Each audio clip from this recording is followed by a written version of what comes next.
Praise the Lord. Aroma ടി വിയുടെ എല്ലാ മാന്യ പ്രേക്ഷകർക്കും വേഗം വരുന്ന കർത്താവായ യേശുക്രിസ്തുവിന്റെ ധന്യതിരുനാമത്തിൽ വന്ദനത്തെയും സ്വാഗതത്തെയും അറിയിക്കുന്നു.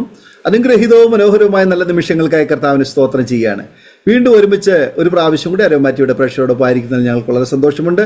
ഇന്ന് പ്രേക്ഷകരോടൊപ്പം ജീവിതത്തിൽ അനുഗ്രഹിക്കപ്പെട്ട അനുഭവങ്ങളും ഓർമ്മക്കുറിപ്പുകളും ദൈവം നടത്തിയ അത്ഭുതകരമായ വഴികളെക്കുറിച്ചും നമ്മോടൊപ്പം സമയം ചെലവഴിക്കുന്നതിന് പങ്കുവയ്ക്കുന്നതിന് നമ്മൾ ക്ഷണം സ്വീകരിച്ച് നമ്മോടൊപ്പം ജോയിൻ ചെയ്തിരിക്കുന്നത് കർത്താവിൻ്റെ ദാസൻ ബ്രദർ ബാബു ബാലകൃഷ്ണൻ അവറുകളാണ്. തൻ്റെ ജീവിതത്തിലെ നല്ല അനുഭവങ്ങൾ ശ്രദ്ധയോടെ പ്രാർത്ഥനയോടെ സ്കിപ്പ് ചെയ്യാതെ അവസാനം വരെ നമുക്ക് കാണുകയും കേൾക്കുകയും ചെയ്യാം. നാം എല്ലാവരും പ്രാർത്ഥനയോടെ ആയിരിക്കുമ്പോൾ വാത്സല്യ സഹോദരൻ ബാബു ബാലകൃഷ്ണൻ അവറുകളെ തികഞ്ഞ സ്നേഹത്തോടും ആദരവോടും കൂടി അരോമ ടി വിയുടെ പ്രേക്ഷകരോടൊപ്പം സമയം ചിലവഴിക്കുന്നതിന് ഞങ്ങൾ സ്വാഗതം ചെയ്തോളും. പ്രൈസ് ലോർഡ് ബ്രദറെ. Praise Lord.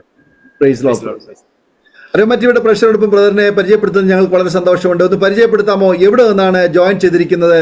കുടുംബാംഗങ്ങളെ ഒരു വാക്കിൽ പരിചയപ്പെടുത്താമോ? ഞാൻ ശരിക്കും ഇപ്പോൾ ജോയിൻ ചെയ്തേക്കുന്നത് ഇടുക്കി എന്നുള്ള ഡിസ്ട്രിക്റ്റിൽ മറയൂർ ഭാഗത്തു നിന്നാണ്. ഒരു ഭാര്യയും 2 കുഞ്ഞുങ്ങളും അടങ്ങുന്നതാണ് എൻ്റെ കുടുംബം. സന്തുഷ്ടമായിട്ട് ഇപ്പോൾ ജീവിതം നയിച്ചു പോകുന്ന കർത്താവിൻ്റെ നാമത്തിൽ കർത്താവിൻ്റെ വേലയോട് അനുബന്ധിച്ച് ഞാൻ ഈ ഭാഗത്തായിരിക്കുന്നു. കർത്താവ് ഇത്രത്തോളം വഴി നടത്തുന്നു. അതുപോലെ തന്നെ കർത്താവ് ഞാൻ അറിയുന്നതിന് മുമ്പേ ഉള്ള ജീവിതമല്ല ഇപ്പം ഞാൻ ജീവിച്ചുകൊണ്ടിരിക്കുന്നത്. ഞാൻ രുചിച്ച് സന്തോഷിച്ച് സമാധാനത്തോടെ ജീവിക്കുന്നു.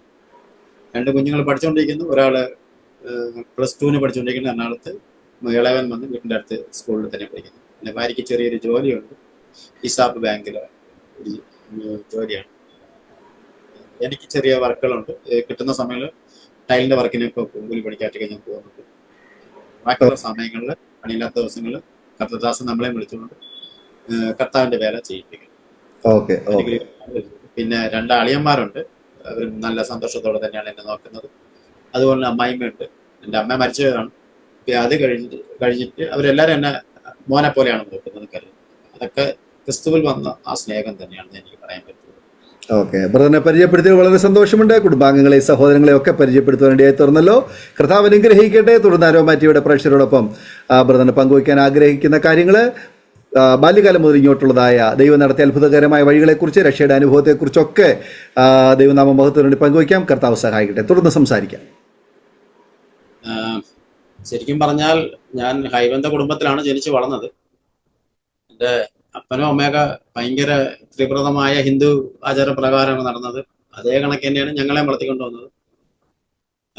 ശബരിമല സീസണൊക്കെ വരുമ്പോഴത്തേക്ക് ഒക്കെ ചേട്ടൻപുള്ളി ഫസ്റ്റിലെ മലയ്ക്ക് പോകും.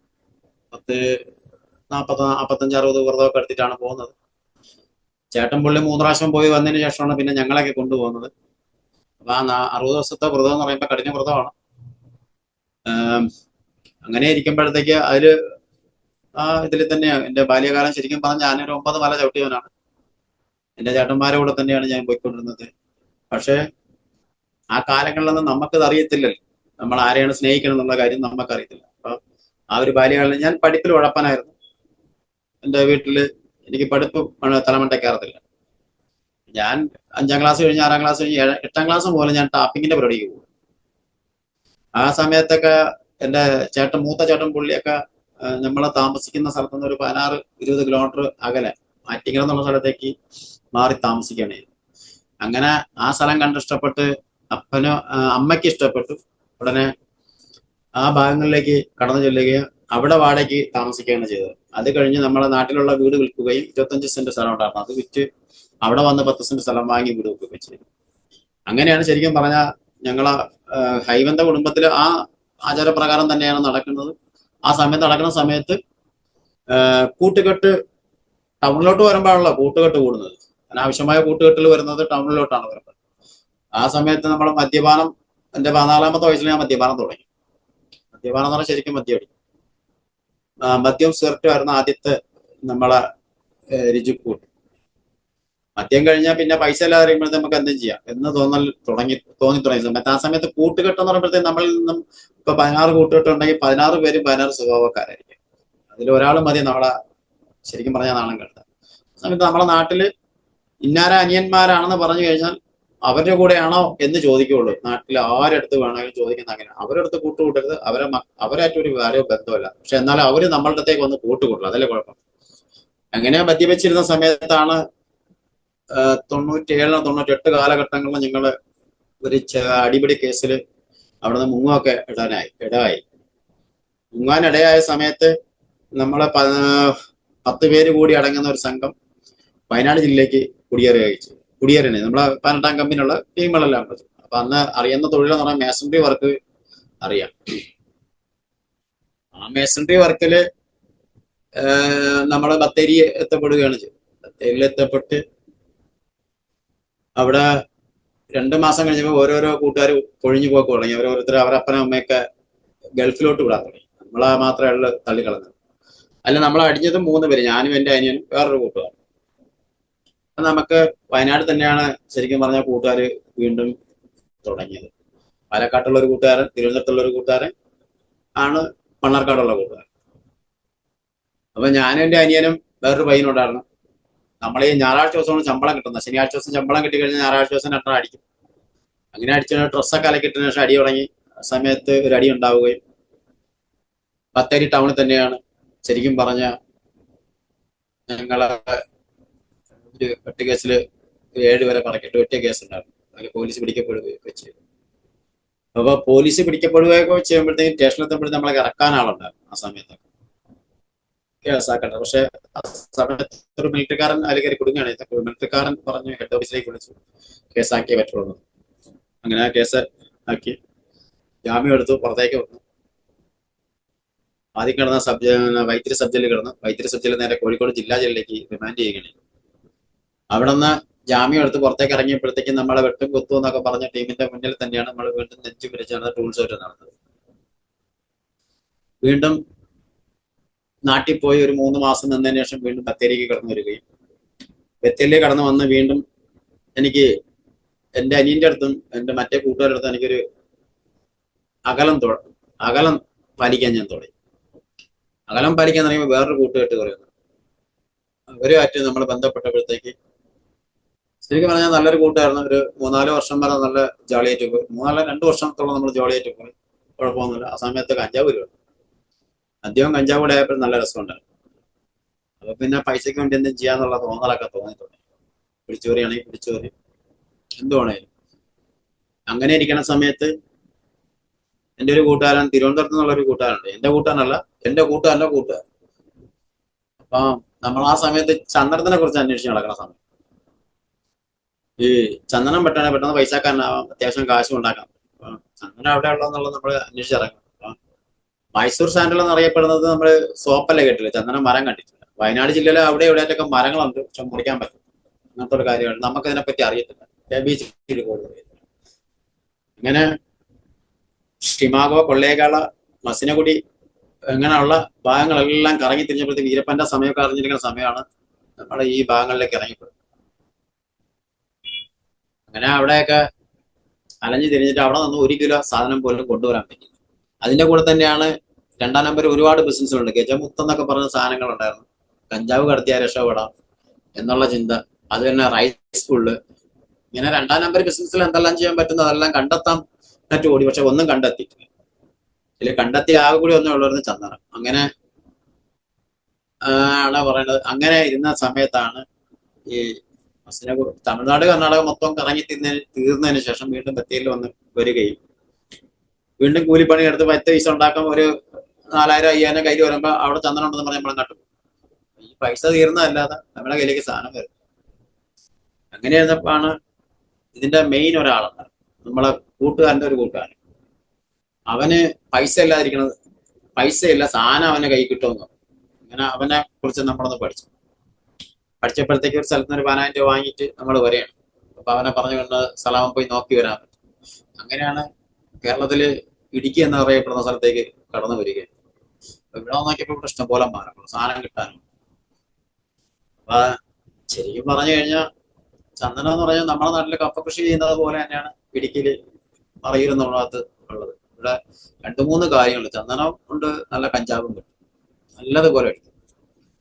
അങ്ങനെ ഇരുന്ന് നല്ല തലയ്ക്ക് വലിക്കുന്ന രീതിക്ക് തന്നെയാണ് ഇവിടെ കയറി വരിക. മദ്യപാനം അന്നുകൊണ്ട് ഉണ്ടായിരുന്നു, ഇന്നില്ല. ദൈവകൃപയില് നിർത്തിയിട്ട് 10-14 വർഷം കഴിഞ്ഞ് സെറ്റ് വലി കഞ്ചാവ് വലിയൊക്കെ നിർത്തിയിട്ട് 10-15 വർഷമായി. അപ്പൊ മറയൂരിലേക്ക് കടന്നു വന്ന 2000-ലേക്ക് കടന്നു വരികയും ഇവിടെ വന്ന് കണ്ടപ്പോ ഞാൻ അന്താളിച്ചു പോയി. അങ്ങനെ ബിസിനസ് തുടങ്ങിയ സമയത്ത് എന്നെ പിടിക്കപ്പെടുകയാണ്. എന്നെ പിടിക്കപ്പെട്ട് വേറെ ആരെയും പിടിക്കപ്പെട്ടില്ല, ഞാൻ ആരെ പേരും പറഞ്ഞിട്ടില്ല. ഫസ്റ്റ് പിന്നെ ഒരുപാട് അടിയൊക്കെ അടിച്ചു. ഫോറസ്റ്റുകാർ നല്ല രീതിക്ക് 10-15 പേര് കൂടി നല്ലതുപോലെ പന്തിട്ട് നടത്തി. അത് കഴിഞ്ഞ് ഞാൻ ജാമ്യം എടുത്ത് പുറത്തേക്ക് ഇറങ്ങി. എന്റെ ചേട്ടന്മാരൊക്കെ വന്ന് പുറത്തേക്ക് ഇറക്കി കൊണ്ടുപോയി എന്റെ നാട്ടിലേക്ക് കൊണ്ടുവിട്ടപ്പോഴത്തേക്ക് വീണ്ടും അവഖ്യാതികളും അവർക്ക് നമ്മളെ മുന്നിൽ ഒരു ഭയങ്കര വിന്യസ്തം പോലെ. എനിക്ക് ഒരു ശരിക്കും പറഞ്ഞ എന്റെ ചേട്ടന്മാര് എന്നെ ജാമ്യം എടുത്തില്ല. എന്റെ ചേട്ടന്മാരൊക്കെ പറ്റി, കുടുംബത്തെ പറ്റി ഒരുപാട് പറയാനുണ്ട്. അപ്പനും അമ്മയും 3 ചേട്ടന്മാരും ഒരു പെങ്ങളും 2 അനിയന്മാരും തുടങ്ങുന്നതാണ് എന്റെ കുടുംബം. ഏറ്റവും തലതെറിച്ചനായിരുന്നു ഞാൻ. ഏറ്റവും തലതെറിച്ചൻ. എന്റെ വീട്ടില് ഞാൻ എന്ത് പറഞ്ഞാലും എനിക്ക് ചെയ്തു തരണം, അല്ലെങ്കിൽ ശരിയാകത്തില്ല. അല്ലെങ്കിൽ അന്നത്തെ കാലഘട്ടങ്ങളിൽ മൺചട്ടിയാണ് കൂടുതലും, ഇതെല്ലാം പറഞ്ഞിട്ട് തുടങ്ങി വീടൊക്കെ അടിച്ചു കൂടുതൽ. അങ്ങനെ എനിക്കൊരു ചേച്ചി ഉണ്ടായിരുന്നു. ചേച്ചിയുടെ ഞാൻ പൈസ വെച്ചപ്പോ ഞാൻ പൈസ വെച്ചപ്പോ പൈസ തന്നില്ല. അന്ന് കോടാലി കൈ കൊടുത്ത് ഞാൻ തലവണ്ട കഴിച്ചിട്ടുണ്ട്. കാരണം എനിക്ക് എന്റെ മനനല തെറ്റിയ ടൈമുകളൊക്കെയാണ്. ഇത് ഞാൻ ഇങ്ങോട്ടേക്ക് സൂം മീറ്റിലേക്ക് വരുമ്പോഴത്തേക്ക് ഞാൻ എന്റെ കുടുംബത്തിനടുത്ത് പറയാം, എടി ചേച്ചി എന്റെ മുഖത്തേക്ക് തന്നെ കൂടുതൽ നേരം വരുന്നുണ്ട്, എന്താണെന്ന് എനിക്കറിയില്ല. പഴയ കാലം എനിക്ക് ചേച്ചിനെ ഭയങ്കര ഇഷ്ടമായിരുന്നു. കാരണം നമുക്കൊന്നും ചെയ്യാൻ പറ്റിയില്ലെങ്കിലും നിന്റെ ചേച്ചി മരണപ്പെടുന്നതിന്റെ ഒരു ഭയങ്കര സംഭവമാണ്. കാരണം ഞാൻ ഇന്നടുത്ത് പറഞ്ഞു, ഞാനൊരു RC പള്ളിയിൽ ഞാൻ മറയിൽ വന്നതിന് ശേഷം RC പള്ളിയുടെ അകത്ത് നിന്നൊരു മരം ഞാൻ അടിച്ച് കൊണ്ടുപോകുന്ന സമയത്താണ് എന്റെ പെങ്ങള് മരിക്കുന്നത്. അത് മരിപ്പറിയുന്നത് ഞാൻ 7 ദിവസം കഴിഞ്ഞിട്ടാണ്. എന്നെ എല്ലാവരും കോണ്ടാക്ട് ചെയ്തു. പക്ഷെ അന്ന് ലാൻഡ് ഫോൺ മാത്രമുള്ള, മറ്റേ മൊബൈൽ ഫോണൊന്നും ഇവിടെ ഇല്ല, അറിയില്ല. മൊബൈൽ ഫോൺ കയ്യിലുണ്ട്, പക്ഷെ ഇവിടെ ടവറും ഇല്ല, ഒരു കാര്യമില്ല. അപ്പൊ എന്നെ തേടി വന്നത്. അപ്പൊ അതൊക്കെ ഞാൻ എന്റെ കളിതമാശത്തെ കണക്കൂട്ടില്ല. കാരണം ഈ മരം അടിക്കുന്ന കടത്തിക്കൊണ്ട് പോകണമൊക്കെ ഞാൻ കളിതമാശയൊക്കെ ആയിട്ട് വേണം പൈസ ഉണ്ടാക്കാന്നുള്ള ചിന്ത. പക്ഷെ പൈസ ഒന്നും ഉണ്ടാക്കില്ല. അങ്ങനെ ചേച്ചിനെ എനിക്ക് ഭയങ്കര ഇഷ്ടമായിരുന്നു. പിന്നെ ഉള്ളത് മൂത്ത ചേട്ടൻ നല്ല വെള്ളാടിയും ഇപ്പോഴും മദ്യപാനത്തിലായിട്ടാണ് കടന്നുകൊണ്ടിരിക്കുന്നത്. ചേച്ചി ബ്രെയിൻ ട്യൂമറായിട്ട് മരണപ്പെടുകയാണ് ചെയ്തത്. ഇവിടുത്തെ പള്ളിയിലെ മരം അടിച്ച എന്നെ കാണണമെന്ന് പറഞ്ഞു. എന്നെ കാണാൻ കഴിഞ്ഞില്ല. എനിക്കതിൽ ഭയങ്കര സങ്കടമാണ്. പിന്നെ ഞാൻ 7 ദിവസം കഴിഞ്ഞാണ് നാട്ടിൽ പോകുന്നത്. അത് കഴിഞ്ഞ് എന്റെ തൊട്ടടുത്തൊരു ചേട്ടൻ, അനിയൻ പള്ളി, എന്റെ കൂടെ മറ്റേ വെട്ടുകേസിലെ പ്രതിയായിരുന്നു. ഒരു മൂപ്പരയ്ക്കും ക്യാൻസർ തന്നെ. ഇപ്പൊ നല്ല പോലെ വെള്ളം അടിക്കും, നല്ല ഈ ഹാൻഡ്സ് അങ്ങനെയുള്ള കാര്യങ്ങളെല്ലാം ഉപയോഗിക്കുന്നത്. അപ്പൊ മൂപ്പരെ ഞാൻ കൊണ്ടുവന്ന് എന്നെ കൊണ്ടൊക്കെ നടക്കാൻ ഞങ്ങളും ചെയ്തു. പക്ഷെ ലാസ്റ്റ് ഡോക്ടർമാർ കൈവശി അതിൽ എന്റെ ഏറ്റവും ഇളയ ഒരു അനിയനുണ്ടായിരുന്നു. അവൻ ഒരൊറ്റ ഡയലോഗ് പറഞ്ഞു, അവന്റെ മനസ്സ് കറന്നു പോയി. നിമിഷം നേരം കൊണ്ട് തൂക്കിട്ട് മരിക്കുകയാണ്. പിന്നെ ഒരു ചേട്ടൻ പള്ളി ട്വിൻസ് ഉണ്ടായിരുന്നു എനിക്ക്, 2 ചേട്ടന്മാര്. അതില് ഒരുത്തൻ റൗഡിയായിട്ട് ജീവിച്ചു. ഈ പൈസ ഒക്കെ പിരിക്കാൻ പോകുന്ന കൊട്ടേഷൻ ടീമിന്റെ കൂടെ ആയിരുന്നു. അതില് അവൻ നല്ല വെള്ളം അടിക്കുന്നു. അവന്റെ ലിവറല്ല തീർന്നു. അവൻ ലിവറൈസ് നിന്ന് മരിക്കുകയാണ്. ഇവൻ എന്റെ അനിയൻ പള്ളി മരിച്ച് 1 മാസം കഴിഞ്ഞിട്ട് മരിച്ചു. അത് കഴിഞ്ഞ് ഏറ്റവും ലാസ്റ്റ് അനിയൻ എന്ന് പറയുമ്പോഴത്തേക്ക് ശരിക്കും പറഞ്ഞ അവനും ഒരു മദ്യപാനി തന്നെയായിരുന്നു. ഇവർക്കെല്ലാവർക്കും എന്നോട് പുച്ഛമായിരുന്നു. പുച്ഛം എന്ന് പറഞ്ഞാൽ അവനും അതേ കണക്ക് എന്നെ കിണറ്റിലാണ് തൂങ്ങിച്ചെത്തത്. ഇവർക്കെല്ലാവർക്കും പുച്ഛം എന്ന് പറയാൻ കാരണം, ഞാൻ കല്യാണം കഴിച്ചേക്കണത് താഴ്ന്ന ജീവിതമാണെങ്കിലും അവരൊരു CSI കാരിയാണ്. CSI കാരൻ ക്രിസ്തുവിനെ അറിഞ്ഞവര്. നമുക്ക് അന്നത്തെ കാലം അതല്ലേ പറയാൻ പറ്റും. നമുക്ക് ക്രിസ്തുവിനെ അറിഞ്ഞ കാലം പോലെ അറിയുന്നതിനുമുള്ള കാലം. അപ്പൊ അവൻ മതം മാറി പെണ്ണ് കെട്ടി, അവനെ വീട്ടിൽ വന്നാൽ വെട്ടിക്കൊല്ലും, ഇല്ലെങ്കിൽ അവനെ തച്ചുകൊല്ലും, ഇങ്ങനെയൊക്കെയാണ്, അവനെ വീട്ടിൽ കയറ്റത്തില്ല എന്ന് പറഞ്ഞ് അതേ ആൾക്കാര് തന്നെയാണ് നമ്മുടെ സഹോദരന്മാരിൽ നിന്ന് നമുക്ക് എല്ലാം നഷ്ടപ്പെട്ടു. പക്ഷെ അവർക്ക് എന്റെ ജീവിതം കാണാമായിരുന്നു, കണ്ടില്ല. ഞാൻ വീട്ടിൽ ചെല്ലുമ്പോഴത്തേക്ക് എന്റെ ക്രിസ്തുവിനെ പറ്റി പറയുമായിരുന്നു. എന്റെ അമ്മയടുത്ത് ഞാൻ കൂടുതൽ പറയുമായിരുന്നു. നീ പോടാ എന്ന് എന്റെ അടുത്ത് പറഞ്ഞിട്ടുള്ളത്. ഞാൻ ഇന്നും മരിക്കണമെങ്കിൽ അങ്ങനെ വരും. ഞാൻ പറഞ്ഞു, അതിന് ഞാനല്ല കുറ്റക്കാരനല്ല. എന്റെ യേശുവിനെ ഞാൻ എന്റെ അമ്മയുടെ അടുത്ത് പറഞ്ഞിട്ടുണ്ട്, സഹോദരന്മാർക്ക് പറഞ്ഞു. അപ്പൻ അതിനു മുമ്പേ മരിച്ചു പോയത്. പക്ഷേ കാരണം എന്ന് പറഞ്ഞാൽ അപ്പനെ എനിക്ക് ഏറ്റവും വലിയ ഇഷ്ടം. എന്റെ അപ്പൻ എന്നെ കണക്ക് തന്നെയായിരുന്നു ഇരുന്നത്. എന്റെ മാമനും മാമിയും അതുപോലെ തന്നെ അമ്മയൊക്കെ പറയും, അവനെ കൂടുതൽ ഇഷ്ടപ്പെട്ട അവന്റെ അപ്പൻ എന്നാണ്. പക്ഷെ എനിക്കും അതിനൊക്കെ എനിക്ക് എന്റെ അപ്പൻ എന്ന് പറഞ്ഞാൽ എനിക്ക് അപ്പ കണ്ടിരിക്കും. അപ്പനും മരിച്ചു. അപ്പൻ 83-ാമത്തെ വയസ്സിൽ മരിച്ചു. അമ്മ 73 വയസ്സിൽ മരിച്ചു. ഉണ്ടായിരുന്ന സ്ഥലങ്ങളെല്ലാം വിറ്റു. ഇരിക്കുന്ന സ്ഥലത്ത് പറഞ്ഞപ്പോ ആ വാങ്ങിക്കുന്ന സ്ഥലം അനിയമ്പുള്ളിയുടെ പേരിലാണ്. അപ്പൊ ഞാൻ എന്റെ അവകാശമല്ല, അതൊന്നും നമ്മൾ നോക്കുന്നില്ല. ഞാൻ എന്നാ ചെയ്യേണ്ടതെന്ന് വെച്ചിട്ട് ഇങ്ങനെ വെച്ചേക്കും. അത് കഴിഞ്ഞ് ഞാൻ മറയൂര് വന്ന് ശരിക്കും പറഞ്ഞു കഴിഞ്ഞാൽ ചന്ദനം കടത്തിക്കൊണ്ട് പോണ ജോലിയായിരുന്നു. ശരിക്കും അങ്ങനെ ചന്ദനം കടത്തിയിട്ടുണ്ട്. ശരിക്കും പറഞ്ഞാൽ ടൺ കണക്കിനുള്ള സാധനങ്ങൾ. പക്ഷെ കൂട്ടത്തിൽ നിന്ന് കൂട്ടുകാർ നമുക്ക് ചതിക്കുമെന്ന് നമ്മൾ ഒരു കാലത്ത് അതാ ദൈവവചനം പറയുന്ന പെറ്റത്തള്ള തന്നെ കുഞ്ഞിനെ വിളിച്ചാൽ ഞാൻ അതിന്റെ ഒരു കാലത്തും പരിചരിയില്ല. ഒരു ഉടയലൊക്കെ നിന്നെ തള്ളിക്കളയുന്ന മാറ്റമില്ലാത്ത വചനം നിന്നെ രക്ഷിക്കും എന്റെ കർത്താവ്. ഇതൊക്കെ എനിക്ക് ഇപ്പോഴും കിട്ടിയ വചനം. അന്ന് എനിക്ക് അറിയത്തില്ല. അങ്ങനെ ഞാൻ ഇവിടെ ചന്ദനം കടത്തിക്കൊണ്ട് വീണ്ടും എന്നെ പിടിക്കപ്പെടുകയും വീണ്ടും ഞാൻ 10-14 ദിവസത്തിനുള്ളിൽ ഇറങ്ങും. എന്നെ ഇറക്കാൻ ആളുണ്ടായിരുന്നു. ആ സമയത്ത് നല്ല ടീമുകൾ എനിക്കുണ്ട്. ഞാനെന്ന് പറഞ്ഞു കഴിഞ്ഞാൽ ഈ എന്തും ചെയ്യും. എനിക്ക് തുനിച്ചിൽ വന്നു കഴിഞ്ഞാൽ ഏത് റിസ്ക് ഏരിയ ആണെങ്കിലും ഞങ്ങൾ മരം അടിക്കും എന്ന് പറഞ്ഞാൽ നമ്മൾ മരം അടിക്കുക. ഇവിടെ നിന്ന് വേണമെങ്കിലും അടിക്കും. അത്ര റിസ്ക് എടുത്ത് അടിക്കുന്ന ടീം മനസ്സായിരുന്നു. നമുക്കത് അറിയത്തില്ല. അങ്ങനെ ഇവിടെ കിടന്ന് അഹങ്കരിക്കുന്ന സമയത്ത് വീണ്ടും എനിക്ക് പിടിക്കപ്പെടുകയും ഞാനൊരു 3 പ്രാവശ്യം എന്നെ ഇവിടുത്തെ ഫോറസ്റ്റുകാർ പിടിച്ചുകൊണ്ട് പോവുകയും ചെയ്തു. അങ്ങനെ ഇരിക്കുമ്പോഴാണ് വയനാട് ജില്ലയിലെ കേസ് വാറണ്ടാണ്. വാറണ്ട് എന്ന് പറഞ്ഞാൽ പിടിവാറണ്ട്, വാറണ്ട് പിടിവാറണ്ട് വിശ്വവിദ്യക്ക് എവിടെ കിട്ടിയാലും തൂക്കിയെടുത്ത് അതിവിടെ ജാമ്യല്ല വകുപ്പ് അവര് ചുമത്തിയിട്ടുണ്ട്. ഇല്ലെന്നുണ്ടെങ്കിൽ ജാമ്യക്കാർ ഫൈൻ അടയ്ക്കണം. അന്നത്തെ 1 ലക്ഷം രൂപയാണെന്ന് തോന്നുന്നു. 1 ലക്ഷമാണോ 50,000 എനിക്ക് അറിയത്തില്ല. അടയ്ക്കണമെന്ന് പറഞ്ഞു വക്കീലിന് നോട്ടീസ് അവരും കൂടുതൽ നിൽക്കണം. അപ്പൊ എന്റെ അടുത്ത സുഹൃത്ത് വന്നത് ഞാൻ ഇന്ന സ്ഥലത്തുണ്ടെന്ന് അവനറിയാം. അവന് പറഞ്ഞു. അവനും ക്രൈംബ്രാഞ്ച് അവന് ആദ്യം തൂക്കണത് അവനെയാണ്. ക്രൈംബ്രാഞ്ച് വന്ന് അവനെ തൂക്കിയിട്ട് പറഞ്ഞു നീ അവനെ കാണിച്ചെന്നല്ലെങ്കിൽ ഞാൻ അവനെ കൊണ്ടുപോകും, അല്ലെങ്കിൽ നിന്നെ കൊണ്ടുപോകും. അങ്ങനെ അവനെ നിക്കക്കള്ളിയിലായിരുന്നപ്പോ അവൻ വന്ന് എന്നെ കാട്ടിക്കൊടുത്തു. അതിലും നമുക്ക് സങ്കടമൊന്നുമില്ല, കൊണ്ടുപോയി. പക്ഷെ ആ സമയത്ത് ഞാൻ ജയിലിൽ കിടക്കുന്ന സമയത്ത് എനിക്ക് ഭയങ്കര തീരാത്ത പകയുണ്ട്. അങ്ങനെ വീണ്ടും നേരെ ബത്തേരി സ്റ്റേഷനിൽ കൊണ്ടുപോയിട്ട് അവിടുന്ന് നേരെ കോടതി കാണിച്ച്, കൽപ്പറ്റ കോടതി കാണിച്ച് വൈത്തിരി സബ് ജില്ലയിലേക്ക് അടയ്ക്കപ്പെട്ട് നേരെ അവരങ്ങ് പോവുകയൊക്കെ ചെയ്തു. അത് കഴിഞ്ഞ് അവിടെ നിന്ന് അപ്പൊ പിന്നെ ജാമ്യം എടുക്കാൻ ആളില്ല. ഈ കേസും കൂടെ ആയപ്പോഴത്തേക്ക് എന്നെ ഓരോരോ മുതലാളിമാരെ തള്ളിക്കളയാൻ തുടങ്ങി. കാരണം കൂട്ടത്തിൽ നിന്ന് ഒരു തള്ളിക്കളഞ്ഞു. ഇപ്പൊ നമ്മള് വലിയ കേസായി ക്രൈംബ്രാഞ്ചൊക്കെ വന്ന് പിടിച്ചോണ്ട് പോകുമ്പോഴത്തേക്കുള്ള കേസ് ഭയങ്കരമാണ്. അതുകൊണ്ട് ഇനി ആളെ നോക്കണ്ട, ഇനി വേറെ ആളെ നോക്കാന്നുള്ള ചിന്താഗതിയിലേക്ക് അവർ മാറുകയാണ്. അങ്ങനെ വൈത്തിരി സബ് ജില്ല 1 മാസം കഴിഞ്ഞപ്പോഴത്തേക്ക് അവിടെ എപ്പോഴും ആൾക്കാർ കൂടും.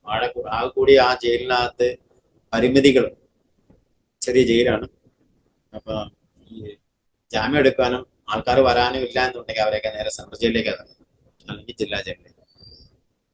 എന്നെ നേരെ തള്ളിയത് സെൻട്രൽ ജയിലിലേക്ക്, കണ്ണൂർ സെൻട്രൽ ജയിലിലേക്ക് തള്ളി. അങ്ങനെ കണ്ണൂർ സെൻട്രൽ ജയിലിൽ ചെല്ലുമ്പോഴത്തേക്ക് ഇവിടെ ഉള്ളവർ പറഞ്ഞിട്ടുണ്ട് അഡ്മിഷൻ അടിക്കാൻ നമ്മളെന്നെ തന്നൊരു കേസാണ്. എന്നാലും ചെല്ലുമ്പോ ഒരടിയും കണ്ടടിക്കുമ്പോൾ തിരിച്ച് ഒരടിയെങ്കിലും അടിച്ചിട്ട് ബാക്കിയുള്ളവർ എന്തോളം ചെയ്തിട്ടുണ്ട്. അപ്പൊ ആ ഒരു ചന്തക്കുറപ്പാടായപ്പോ എന്തായാലും 100 അടി അടിക്കുന്നത് 1 അടിയെങ്കിലും നമുക്ക് തിരിച്ചു കൊടുക്കാൻ പറ്റുകയാണെന്നുണ്ടെങ്കിൽ അത് വലിയ പുണ്യമാണ് നമ്മൾ കണക്ക് കൂട്ടുന്നത്. അങ്ങനെ ചെന്ന് കയറിയപ്പോഴത്തേക്ക് അടിക്കണം എന്ന് പറയുന്ന നടയടി സെൻട്രൽ ജയിലിൽ, കണ്ണൂർ സെൻട്രൽ ജയിലിൽ നടയടിയില്ല. അവിടെ ചെന്ന് അഡ്മിഷൻ ബ്ലോക്കിൽ കൊണ്ടിട്ട് എന്നെ ഇട്ടത് 3-ാം ബ്ലോക്കാണ്. 3-ാം ബ്ലോക്കിലിട്ട് അവിടെ നിന്ന് എന്നെ മേസ്തിരി ഇന്റർവ്യൂ കഴിഞ്ഞ് അപ്പൊ വൈകുന്നേരം പാർട്ടിക്കാർ വരും. പാർട്ടിക്കാരെ അടിക്കണം. പാർട്ടിക്കാരെന്തിനാ അടിക്കണം? പാർട്ടിക്കാരൻ അടിക്കണം മനസ്സിലാകാൻ. ഏത് പാർട്ടിയാലും ചിന്ന 1 അടി 100 അടി അടിച്ച 1 അടിയെങ്കിലും നമ്മൾ തിരിച്ചടിക്കും എന്നുള്ള ചക്കറപ്പളാണ്. അങ്ങനെ ചെന്നപ്പോഴത്തേക്ക് എന്താണ് കേസ്? 307 കേസാണ്, 7 കേസ്.